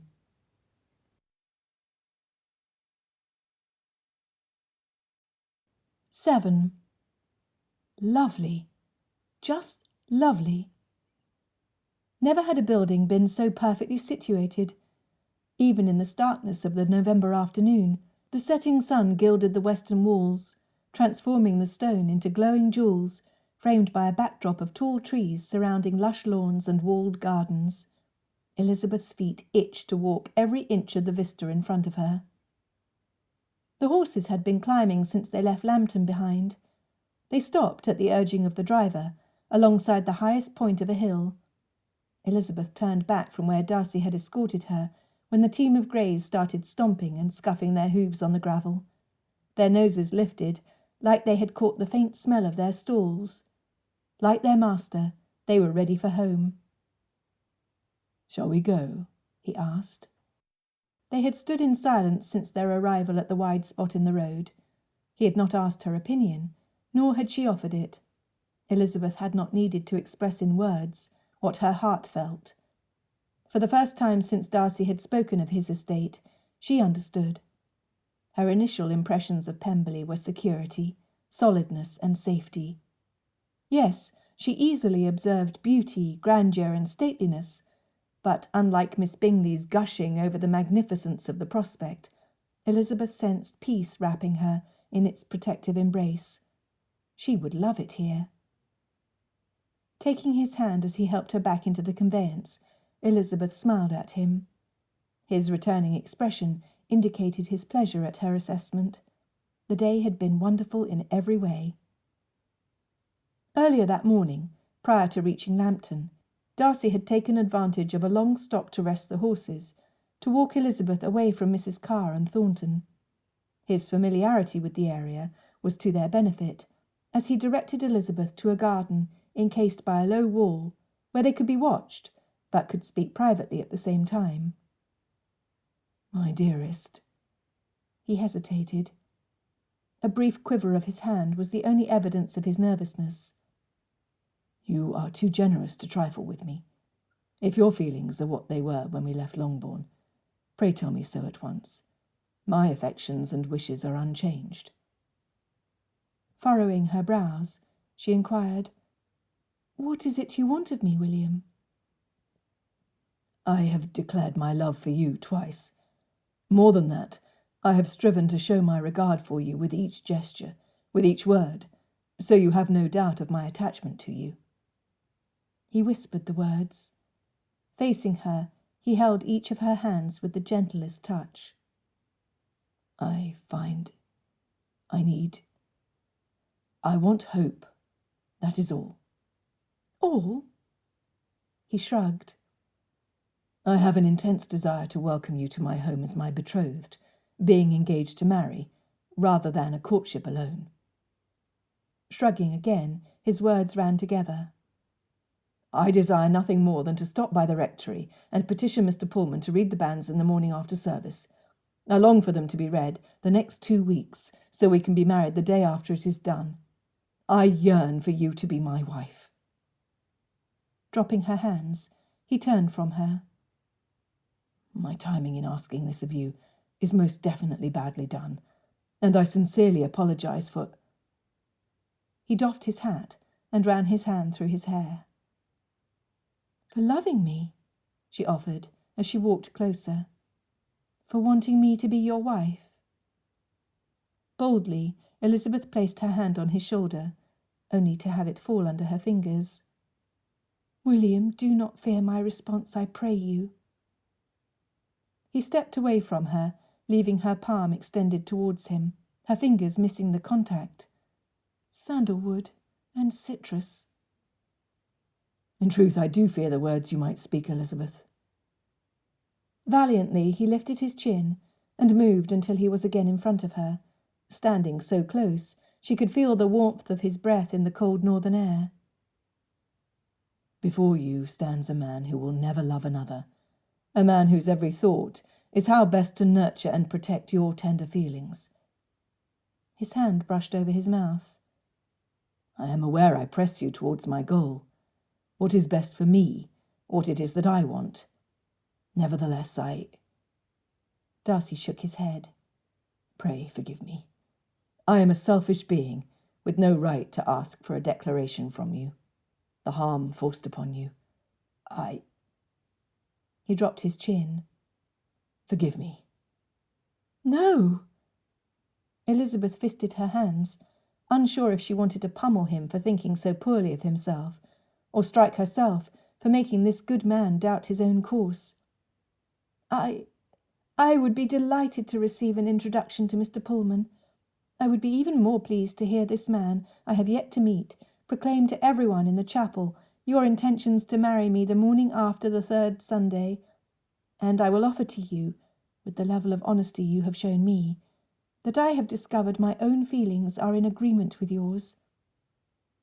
Relaxing her fingers, she placed her hands in his. "I will marry you, William. I will be your wife. I will arrive at Pemberley as your intended bride." "Why?" His question was weighty in its simplicity. "Because I will never love another." Her response was equally straightforward.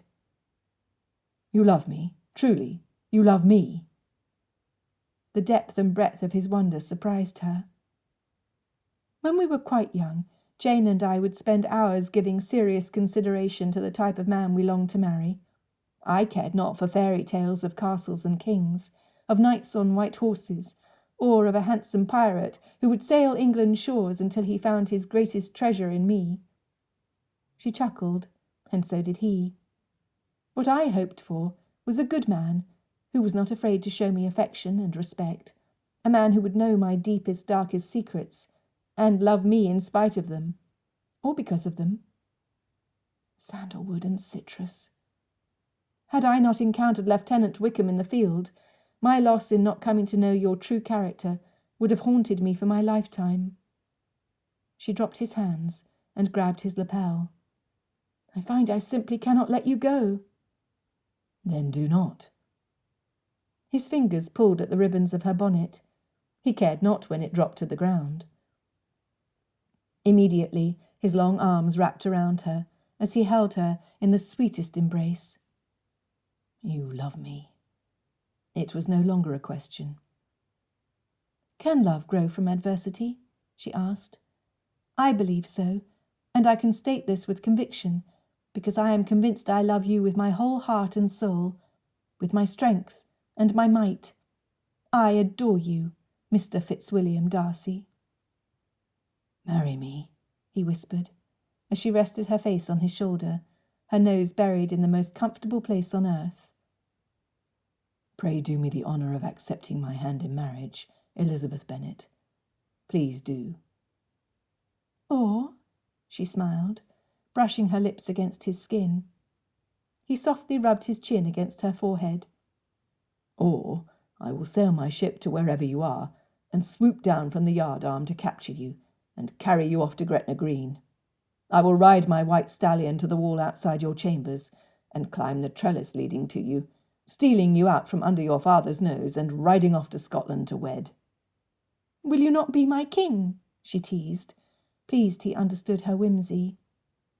"You are already my queen, my love," he smiled. "You have been for many weeks." She sighed and closed her eyes. Sandalwood and citrus, affection, tenderness, goodwill, love. "I will be your wife." She squeezed as close to him as she could get. "Yes, I will marry you." This kiss took her breath away, and his. "Thank you for the honour." He breathed each word slowly, dotting each one with the touch of his mouth on hers. Mrs. Carr cleared her throat. "We should send her to Scotland," Mr. Darcy declared, in no uncertain terms. Elizabeth's laughter filled the garden. "I quite agree, sir." The midwife lifted her brow. Without speaking her mind, she walked back towards the coaching inn, where Thornton was packing warm bricks in the carriage for their feet, turning every few steps to make sure they followed. They did. Now that the carriage and four was moving rapidly towards Pemberley, Elizabeth pondered her future. Realization settled over her that she had not been anticipant. Her expressing her innermost emotions to the man seated across from her was as right as anything she had ever done. The closer they came to the grand house, the more details were exposed to her. Instead of seeing the grounds groomed into submission, there were lovely areas where the plants had been allowed freedom to grow as they pleased. To her, this revealed another layer of the master of this estate. As restrained as he kept himself, well, at least when he was not close to her person, she was delighted to see he would not always be formal in his place of residence. Here, he was as free as the vegetation growing around and under the trees. "You continue to surprise me, William." Accompanying her expression with a lift of the brow and a small grin, she thrilled to see his dimples. "How so?" Leaning forward, he reached for her hand, ignoring the cautioning stare of the older woman seated alongside Elizabeth. "I would never have believed it possible to see you entirely relaxed and in comfort. Your home does wonderful things to you, and I eagerly await learning more as you reveal its secrets, and yours, over our lifetime," he interrupted, grinning. "Yes, a lifetime of surprises, I believe." He gave her fingertips a gentle squeeze and sat back on his seat. "I should wonder at what I will learn about myself here at Pemberley." He nodded once, the smile vanishing into the air. "I hope you learn what I have done and what my sister has gained from being here as well." She comprehended he spoke of the failed elopement. "She has regained her footing and walks the grounds with confidence. I continue to be proud of her maturity, although her years are youthful. By the time she makes her debut, she will add dignity to the name she bears." What a lovely thing to say. Elizabeth thought of her own sisters. She knew Jane was attracted to Darcy's friend from Netherfield Park, Mr. Bingley. Mary, the middle child, rarely spoke of matrimony, and seemed to despise as futile the social gatherings in Hertfordshire.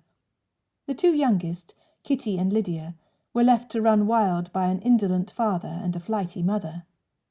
She loved her parents, but would not want a marriage similar to theirs. The havoc their attitudes wreaked on their daughters could have been easily avoided had they learned to work together in harmony.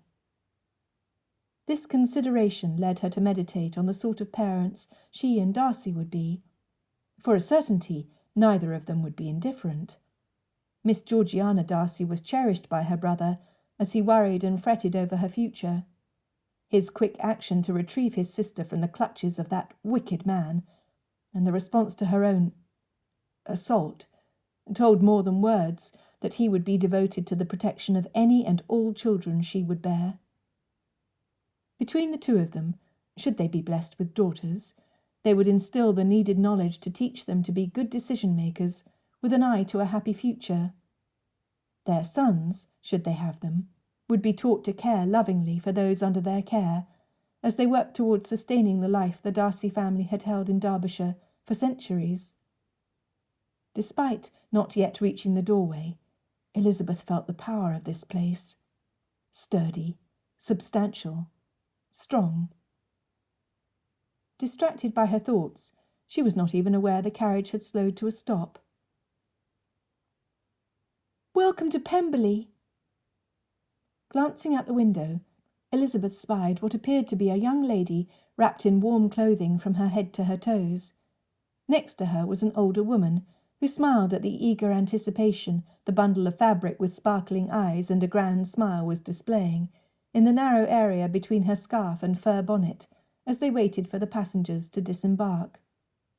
"Welcome to Pemberley." The musical quality of the girl's voice rushed towards them as she ran straight into her brother's arms. "I am pleased to have you here, William, and Miss Elizabeth. I hope your journey was pleasant." She looked towards Elizabeth. "I'm very, very happy to have you here." She stepped back, and Elizabeth was surprised to see amazingly light blue eyes, with long, thick lashes surrounding them, quite opposite to her brother's dark orbs, though the lashes were the same. "Welcome home."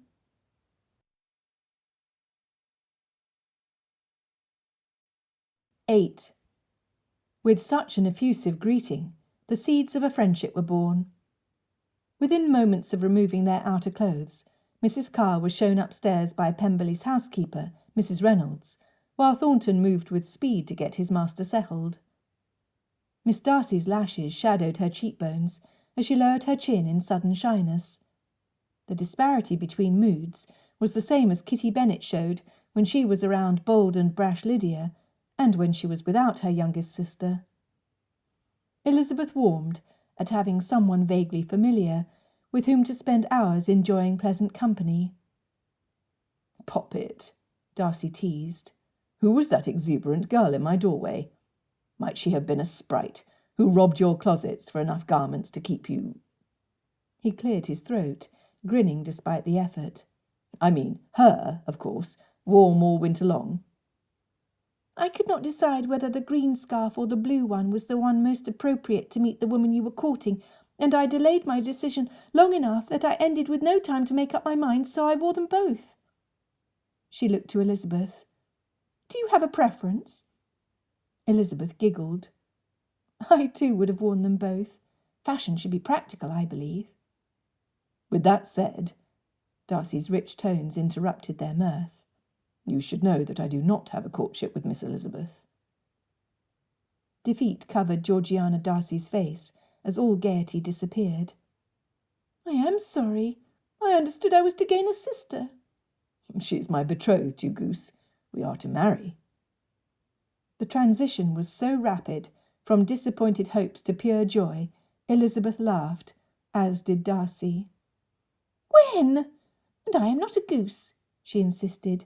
"I am a gosling, brother dear," she clarified. He smiled. "Not that I am counting, of course, but we will stand in front of Mr. Pullman in 15 days. Darcy looked at the clock in the entrance hall. 15 days, 18 hours and 30 minutes. "Not that you are counting." Both females scoffed as they returned his beatific expression. "Come."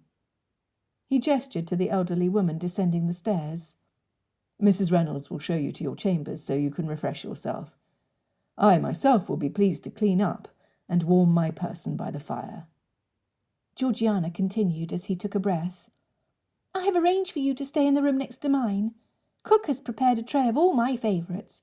I do hope they are yours too. And water is being brought up to your room right now, so you can bathe in comfort." Elizabeth was impressed with the care she was being shown by a veritable stranger. Before she could offer her sincere thanks, for a bath sounded divine, a multitude of footsteps moved toward them from all directions inside the house. Within moments, the staff were lined up in rows, ready to welcome their master. Darcy's eyes flicked from one end of the rows to the other in a brief inspection. Once everyone was still, he began. "It is my privilege and honour to introduce you to the future mistress of Pemberley, Miss Elizabeth Bennet. Welcome her, and offer her the hospitality Pemberley is known for showing its most valued guests. In just over 2 weeks, this will be her home." Spontaneous applause filled the room, startling her. Elizabeth sidled close to Darcy. Sandalwood and citrus. She was on the verge of breaking down, and refused to allow it to happen in front of these well-meaning people. Forcing a smile, she tipped her head in acknowledgement. Within a breath, Darcy excused them as he hurried Elizabeth up the stairs to the family wing. "I am sorry, Elizabeth," he whispered loudly enough his sister, who followed closely, could hear. "Blast! What was I thinking?" He slapped his forehead. "I was not thinking, was I?" Elizabeth recognised the question was rhetorical, so concentrated on placing one foot in front of the other. When they reached her door, she knew it to be a barrier he would not be able to pass. He needed reassurance as much as she did before she went inside the chamber, where they would not have access to each other. "William." Although she wanted to cry, despite not knowing where her fear came from, Elizabeth cupped his jaw with her hand. "My dearest man, I am overtired, and possibly overwhelmed. Pray do not be concerned." "My heart, you know not what you ask of me." Lowering his forehead to rest softly against hers, he said, "I wanted your arrival to be celebrated and acknowledged as being a major stepping stone in the growth of this estate." "And our marriage," she muttered. "Yes," he sighed. "I love that you understand me, dearest. I love that you know me, how my thoughts process and what my heart desires. I could not be more pleased." She kissed his chin. Georgiana gasped. Elizabeth blushed. "I promise to take care, my Will." She slid her face to that safe place. Sandalwood and citrus. Inhaling deeply, She exhaled through her nostrils, unknowingly finding a sensitive spot slightly under and behind her betrothed's ear. Elizabeth would store this information away for 15 days, 18 hours and 30 minutes. "Do not worry so. I'm with you and your sister, so have no one to fear. I am at Pemberley. These walls and your loyal staff will protect me." He growled and pulled her closer. "I will protect you." He spoke into her mouth as they passionately displayed their commitment to each other. "Come away, Miss Darcy!" The firm tones belonging to Mrs. Annesley, the woman who had stood next to Georgiana during their welcome, caused the couple to jump back from each other. Walking next to her was Mrs. Carr. Where Mrs. Annesley was indignant, the midwife was resigned. Darcy's sister stood with her mouth agape, her eyes wide open. "Pardon me." Both Darcy and Elizabeth spoke at once. "I should hope so." Miss Darcy's companion clasped her hand around the surprised girl's elbow. "Come away, I say. And Mr. Darcy is apparently more tired than he knows, as his judgment is severely impaired." As they walked away, Georgiana snickered and kept looking back, as if hoping to see another display of impropriety in the revered hallways of her home. Mrs. Carr shook her head. "I fear the days between now and the date you wanted for your wedding would be better served with a quick trip to Scotland for you two." Huffing, the midwife moved past them to the end of the hall. Before making the right-hand turn, she looked back and shrugged before walking on. Elizabeth giggled. "Oh, William, I have disrupted your home, have I not?" "I believe, Miss Elizabeth, there were two involved in the crime, for I distinctly and clearly recall your lips beneath my own. Or was I only dreaming?" He pondered. "What Mrs. Carr suggested, my heart, you would not seriously give consideration to leaving Monday morning for a fast journey across the border, would you? We are not so far." "Not so far?" Elizabeth smiled at his boyish eagerness. "I believe it to be over 150 miles to the border from here. That is days of extra travel, sir. Is this what you want, truly?" Returning his forehead to hers, he slowly replied, "No, it is not." Kissing her one last time, he stepped back. "Shamefully, I forgot my beloved sister was standing right next to me. I will do better to watch out for both my ladies." "While you are berating yourself for your neglect, I find I am joyous at your lapse, as the reason for my distress has disappeared. I am no longer fearful, and will enjoy my first hours at Pemberley. For should you ever forget me, as you did poor Miss Darcy, these walls will know where I am at all times, I have no doubt." "I could never forget you, my darling soon-to-be bride." Stepping forward, she brushed her lips against his, drawing in his scent. Sandalwood and citrus. Tranquility. Parting took a while longer. When Elizabeth was finally inside her room, she was surrounded by the blue of the sky and the yellow of the sun. The room was heavenly from the top to the bottom. The carpets were thick, and the chairs, with their soft padding, beckoned her into their comfort. A maid stepped from a doorway. Elizabeth suspected was the changing-room where the closets and bath would be. Placing the tray she held, and stoking the fire, the girl introduced herself as Sophia. The food smelled wonderful, but it was the steam rising from the cup that caught Elizabeth's attention. Hot tea, nectar from heaven, absolutely perfect, as the sun set on this cold day. Within moments, Elizabeth was soaking in a large tub filled with hot water, her hair shampooed, and her body relaxed enough she suspected sleep would come easily. She was correct. Wrapped in her robe, which had been hastily unpacked, she crawled between the sheets warmed by the hot bricks Sophia had placed strategically under the bedclothes. When she woke, the day was starting to break. Dressing quickly, she tamed her hair as best she could, washed her face and teeth, and headed towards the only room she was familiar with, The entrance hall. An alert footman escorted her to the breakfast room. Elizabeth expected to be the only occupant at the early hour, but found Darcy there, already perusing the newspaper. "Elizabeth!" Her presence startled him. "You rise early. I did not think to see you until at least noon." Noon? They had much more to learn of each other. I am a country lass who keeps country hours, my dear man. You will have to wake while still dark to catch me abed on a fine day. He folded the paper, placing it next to his empty plate, and glanced out the window to a downpour, raindrops streaming so quickly down the pane it looked like they were standing behind a waterfall during the spring floods. "A fine day indeed."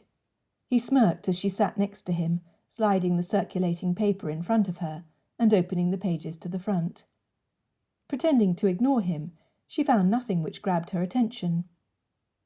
When her plate was filled and a cup of chocolate placed alongside it, she handed him back his reading material. Instead of returning to it, he watched her eat. "Do you mean to disconcert me, Mr. Darcy, while staring at me so?"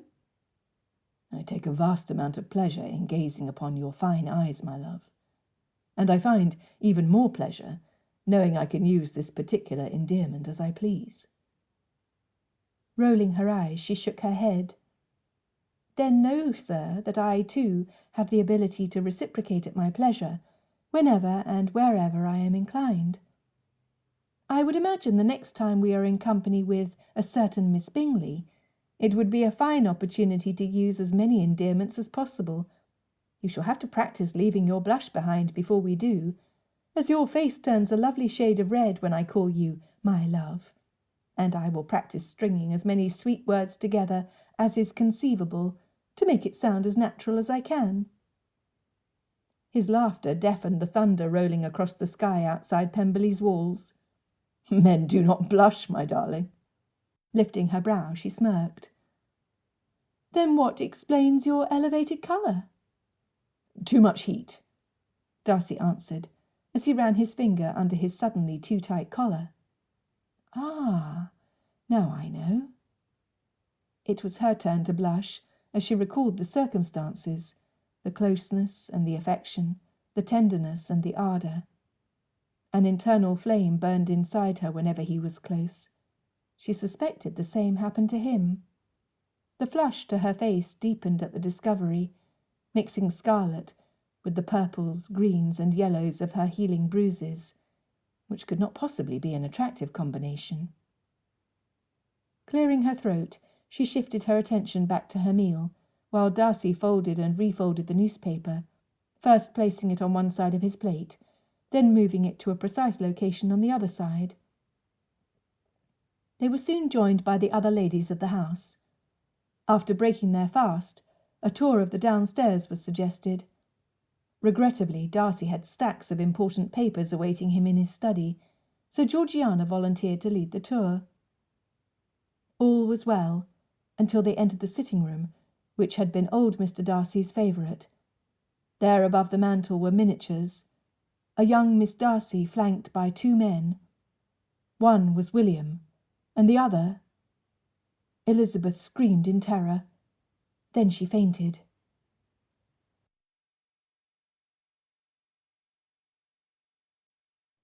"9. An aroma wafted around her face as someone moved above her. Sandalwood and citrus. "Oh, Lizzie, my love, pray wake." Hearing his voice in combination with the rumble of his chest, she realized she was being tightly held by William. "Count, dearest. Remember the numbers. 1, 2, 3. "What?" She heard her voice. Did she speak? Pushing against his chest, she tucked herself into the cushions of the sofa, her back pressing down against the quilted fabric, as her mind scrambled from its confusion to make sense of the setting. Georgiana leaned over Darcy's back, peering intently at her, in the same manner as Mrs. Carr, who stood by the young lady's side. Elizabeth blinked. The room, at least the ceiling in the room, looked unfamiliar. Glancing quickly from side to side, Elizabeth asked, "Where am I? What happened?" Darcy hesitated, while Georgiana did not. "You screamed and fainted, Miss Elizabeth, after looking at the miniatures of William and I, along with—" "Georgie!" Darcy stopped her. Elizabeth remembered. "Wickham." "I need to stand," she insisted, her thoughts and emotions in turmoil. Once on her feet, she asked, "Take me to the room, I pray you." Resistance stiffened Darcy's shoulders, although he said nothing. "William, I do not want to be afraid while here. I need to be free to appreciate all of Pemberley. Allow me to do this my way," she insisted. He shook his head. His hands dropped to his side. "This is to be your home, Elizabeth. I will not allow anything. You determined what you will and will not do, not me." What a wonderful man he was. Standing before her was the opposite of the autocrat most men strove to become. He dignified her, which fit the character she had discovered as he assisted her after the assault. Elizabeth was extraordinarily honoured he would soon be her husband. Lifting her chin, she inquired, "The miniature?" Again Georgiana spoke before her brother could open his mouth. "Oh, I hope you did not want it kept, for William smashed it into 1,000 tiny pieces when he threw it against the stone at the back of the fireplace. He also ordered the staff to search every room for any evidence of Mr. Wickham's presence at Pemberley." She appeared highly pleased with her report. "And destroy it." "Georgiana Darcy." Abashed, the young lady looked to the floor, while Elizabeth smiled at her attempts to give aid. Her new sister was very much like one she already had, which increased Elizabeth's consolation at not returning soon to Longbourn.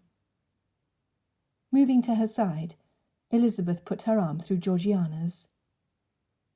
"Would you direct me, please?"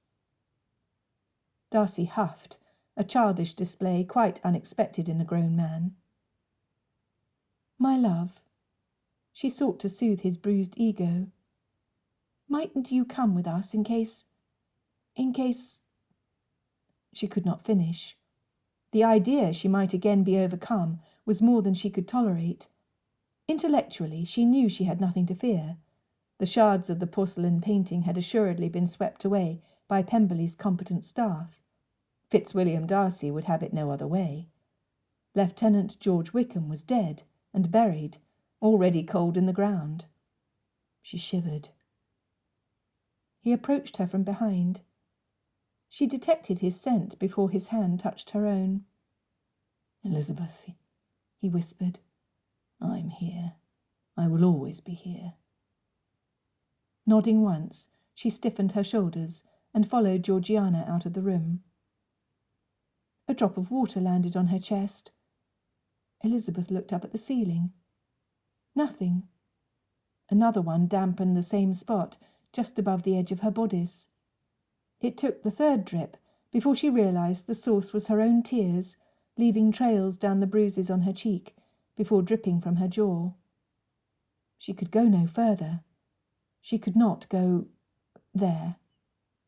Crumpling into herself, she felt his strong arms surround her, and the beginnings of him lightly swaying back and forth. They rocked together, her back against his chest, as he mumbled indistinguishable sounds. No, they were words. "Breathe in," his voice whispered. "Breathe out." She found an element of relief in obedience. Resting against him, she considered her choices. By remaining in his protective embrace, she saved herself from confronting a monster, a giant who loomed menacingly over her. By stepping away, she could take on the evil dragon and possibly claim a victory, or at the least an element of courage to fight another day. She pushed against his arms, and he dropped them in an instant. "I can do this. I can do this." She saw Georgiana's fear, and knew it to be fear of having done something to upset the situation. Elizabeth reached for her hand, tilting her head down the hallway, a subtle direction to proceed.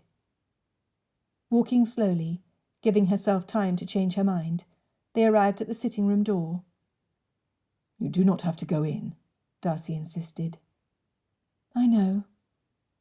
Her reassurance sounded weak to her own ears. She closed her eyes. When the footman turned the handle and pushed open the carved oak panel, Elizabeth looked inside. Relief filled her. It was just a room. No demons lurked above the mantel. No hideous beasts hid behind the curtains or at the door. Instead, the warm autumn tones on the walls and furnishings were inviting. Elizabeth hugged her new sister tightly. "Thank you for bringing me here," she whispered into the younger girl's ear. "I am happy you are here," Georgiana replied. "As am I." Elizabeth felt the truth of her reply deeply. By the time they left the room to tour the remainder of the downstairs family areas, Darcy reported to his betrothed the arrival of an express from Mr. Bennet. He had found it buried within the stack of documents piled on his desk in his study. He handed her the missive to read. 19th November, 1811, Longbourn, Hertfordshire. Mr. Darcy, almost the moment you departed, I realised I failed to give you information that might prove necessary for my daughter's recovery. Considering the emotionally charged situation, I give you leave, consent, and my blessing to obtain a common licence for marriage, should circumstances deem it to be the course of wisdom, and if my Lizzie agrees. I miss her. However, the course we chose was for the best. I cannot see this uproar settling soon. Your suggestion and offer to provide funds to transport the affected families to the Americas for a new start in a new land will be offered to the judge when he arrives. I personally believe it to be the best. Even should the two men be found justified in their actions, the reputations of their daughters will forever keep the whole of their families bound in guilt. Take care of her, love her, respect her, and I ask that you cherish her buoyant spirit, should she find it again. Wishing you the best, as I do my daughter as well. I am, and undoubtedly in time, if not already, will be yours as well, her father, in affection, Bennet. Elizabeth refolded the paper and rested it on her lap. Darcy was seated across from her, intently studying her reaction. What could she say? He waited in silence.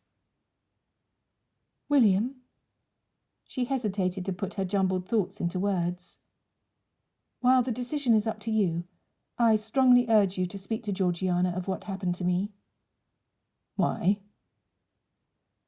She could see he was unable to understand.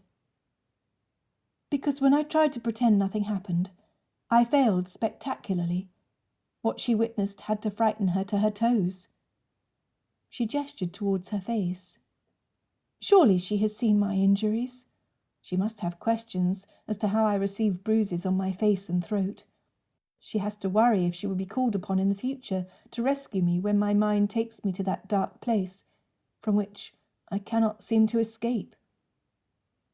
Elizabeth stood, dropping the paper where she had sat. Pacing back and forth in front of him, she blurted out her concerns. "What if I do not heal? What if I never recover? What if I believe all is well, and some small movement or comment will set off a storm of unhealthy emotions that rob me of my dignity and control? What if that man will always be present in my life? What if I can never get rid of him?" She stopped in front of him, hating the haunted look in his eyes. "What if I... Oh, goodness, William, how can I speak to you of this?" "Just say it, Elizabeth. Speak your thoughts with impunity." His breathing was ragged, though his voice was even, almost calm. "I will hear whatever it is you need to say." "Then fine. I will tell you what worries me." Anger drove her to speak her fears aloud. "What if we are lying together, and you inadvertently touch me while I sleep, and I forget we are wed?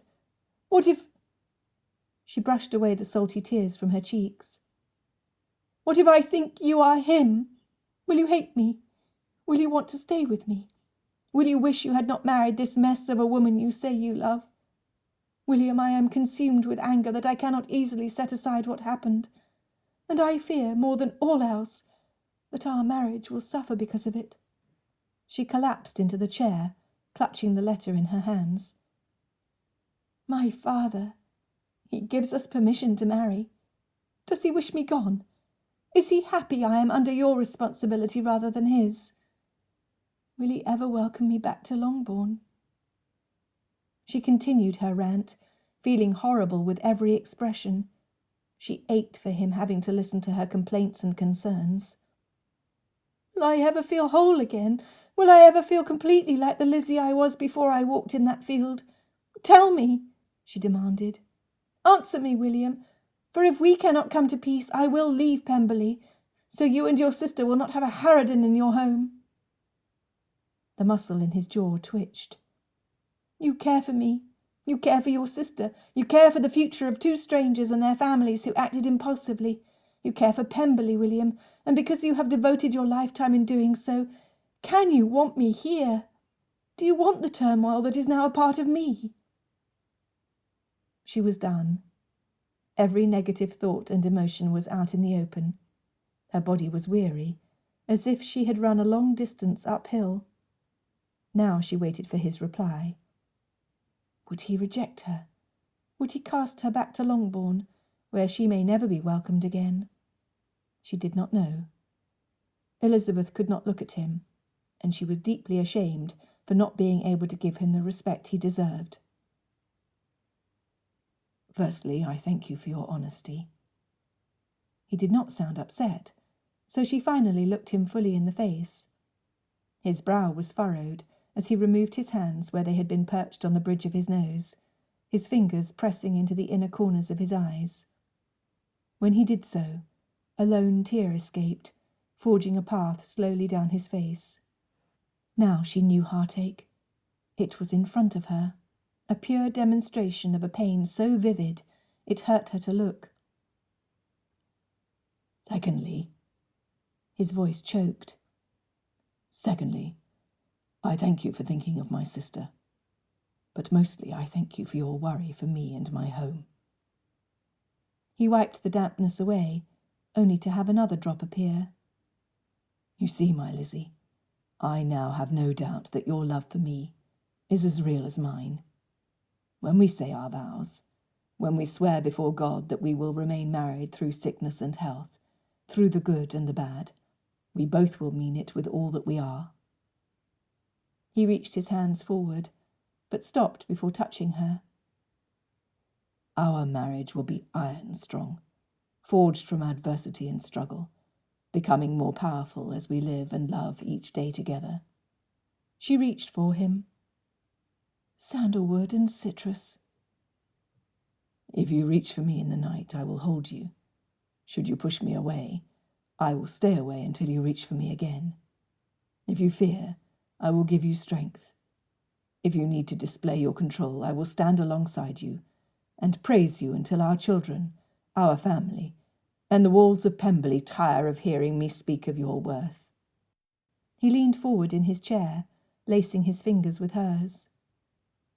"In truth, I cannot speak for your father. Nevertheless, I can speak as a man in love who adores you.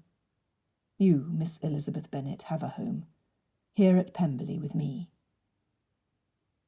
"I love you, William," she whispered, joyous at the transformation in his eyes from worry to relief.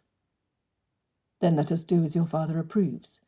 When we arrive at the chapel today, let us request a common licence from Mr. Pullman, so we may be wed on the morrow. You will be my wife, the keeper of my heart, and the mistress of Pemberley." "You have no doubts?" she had to ask. "Not one." That said, his whole countenance changed. This was the man she had met at the Meryton Assembly, the proud man who exuded confidence. She chuckled. "You were correct, sir. Pemberley is magical." She smiled. "Oh, you are." "We will do this, Elizabeth. We will live happily ever after." He stood and helped her to rise. I am your king, your knight and your pirate. Dimples. Laughing, she replied, and I am your queen, your lady and your lady pirate. He leaned in for a kiss. She gladly reciprocated. He spoke so quietly, she had to listen carefully to hear.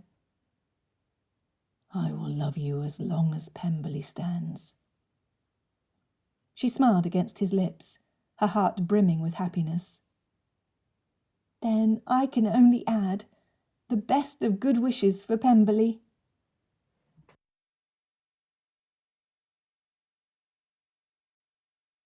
Epilogue. Pemberley, Derbyshire, 2 years later. Her fingers wrapped tightly around the jagged stone, her grip firm. She knew his habits. His elbow would draw back as if he would fling the rock, to throw it with such force it would destroy his target. Instead, he would try stuffing it into his mouth, dirt, fingers and all. No, baby. Elizabeth pried each fat little finger loose, until her 14-month-old son dropped the pebble onto the walkway. She used the toe of her boot to kick it out of Ben's way. In the 2 months since he started walking, her son was drawn to the outdoors as much as both of his parents. He loved dirt, rocks, blades of grass plucked from the mud, and pretty flowers he pulled from the gardens. The dark curls bouncing against his neck as the babe moved away from her mimicked his father's, one of her favourite places to thread her fingers when she was in Darcy's embrace. Sandalwood and citrus. She ran her hand over her distended belly, smiling at the promise of a second child. She loved her life. Mrs. Carr continued on at Pemberley, watching over them both like a mother hen with her chicks. Her only weakness was Ben.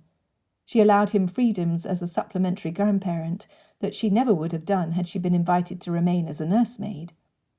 Georgiana, too, was permissive with the lad. Soon she would be presented at court, and would meet a man of her own. Her standard was to search for a gentleman completely opposite of the rake who had attempted to coerce her at Ramsgate. However, she did slyly whisper to Elizabeth that she was drawn to fair-haired men with blue eyes. Not Elizabeth.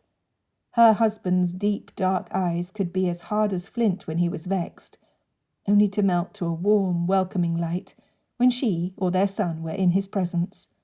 Little Ben was a miniature version of his father, which pleased Elizabeth daily.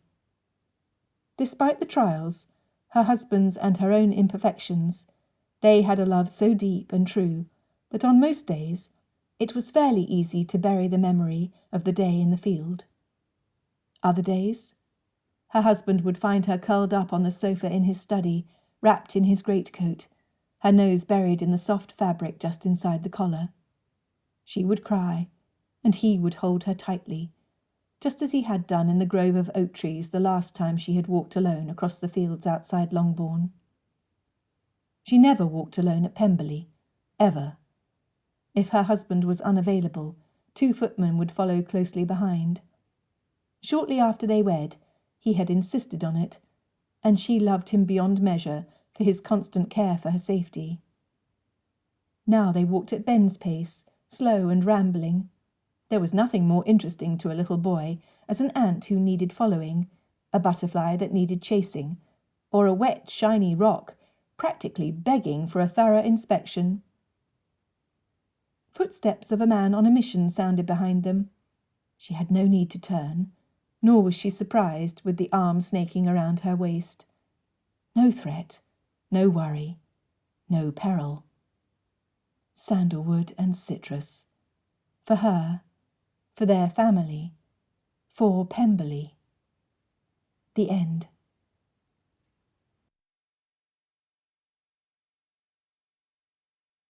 This has been For Pemberley, a Pride and Prejudice novella, written by Christy Capps, narrated by Stevie Zimmerman. Copyright 2017 by Quiet Mountain Press. Production copyright 2017 by Quiet Mountain Press.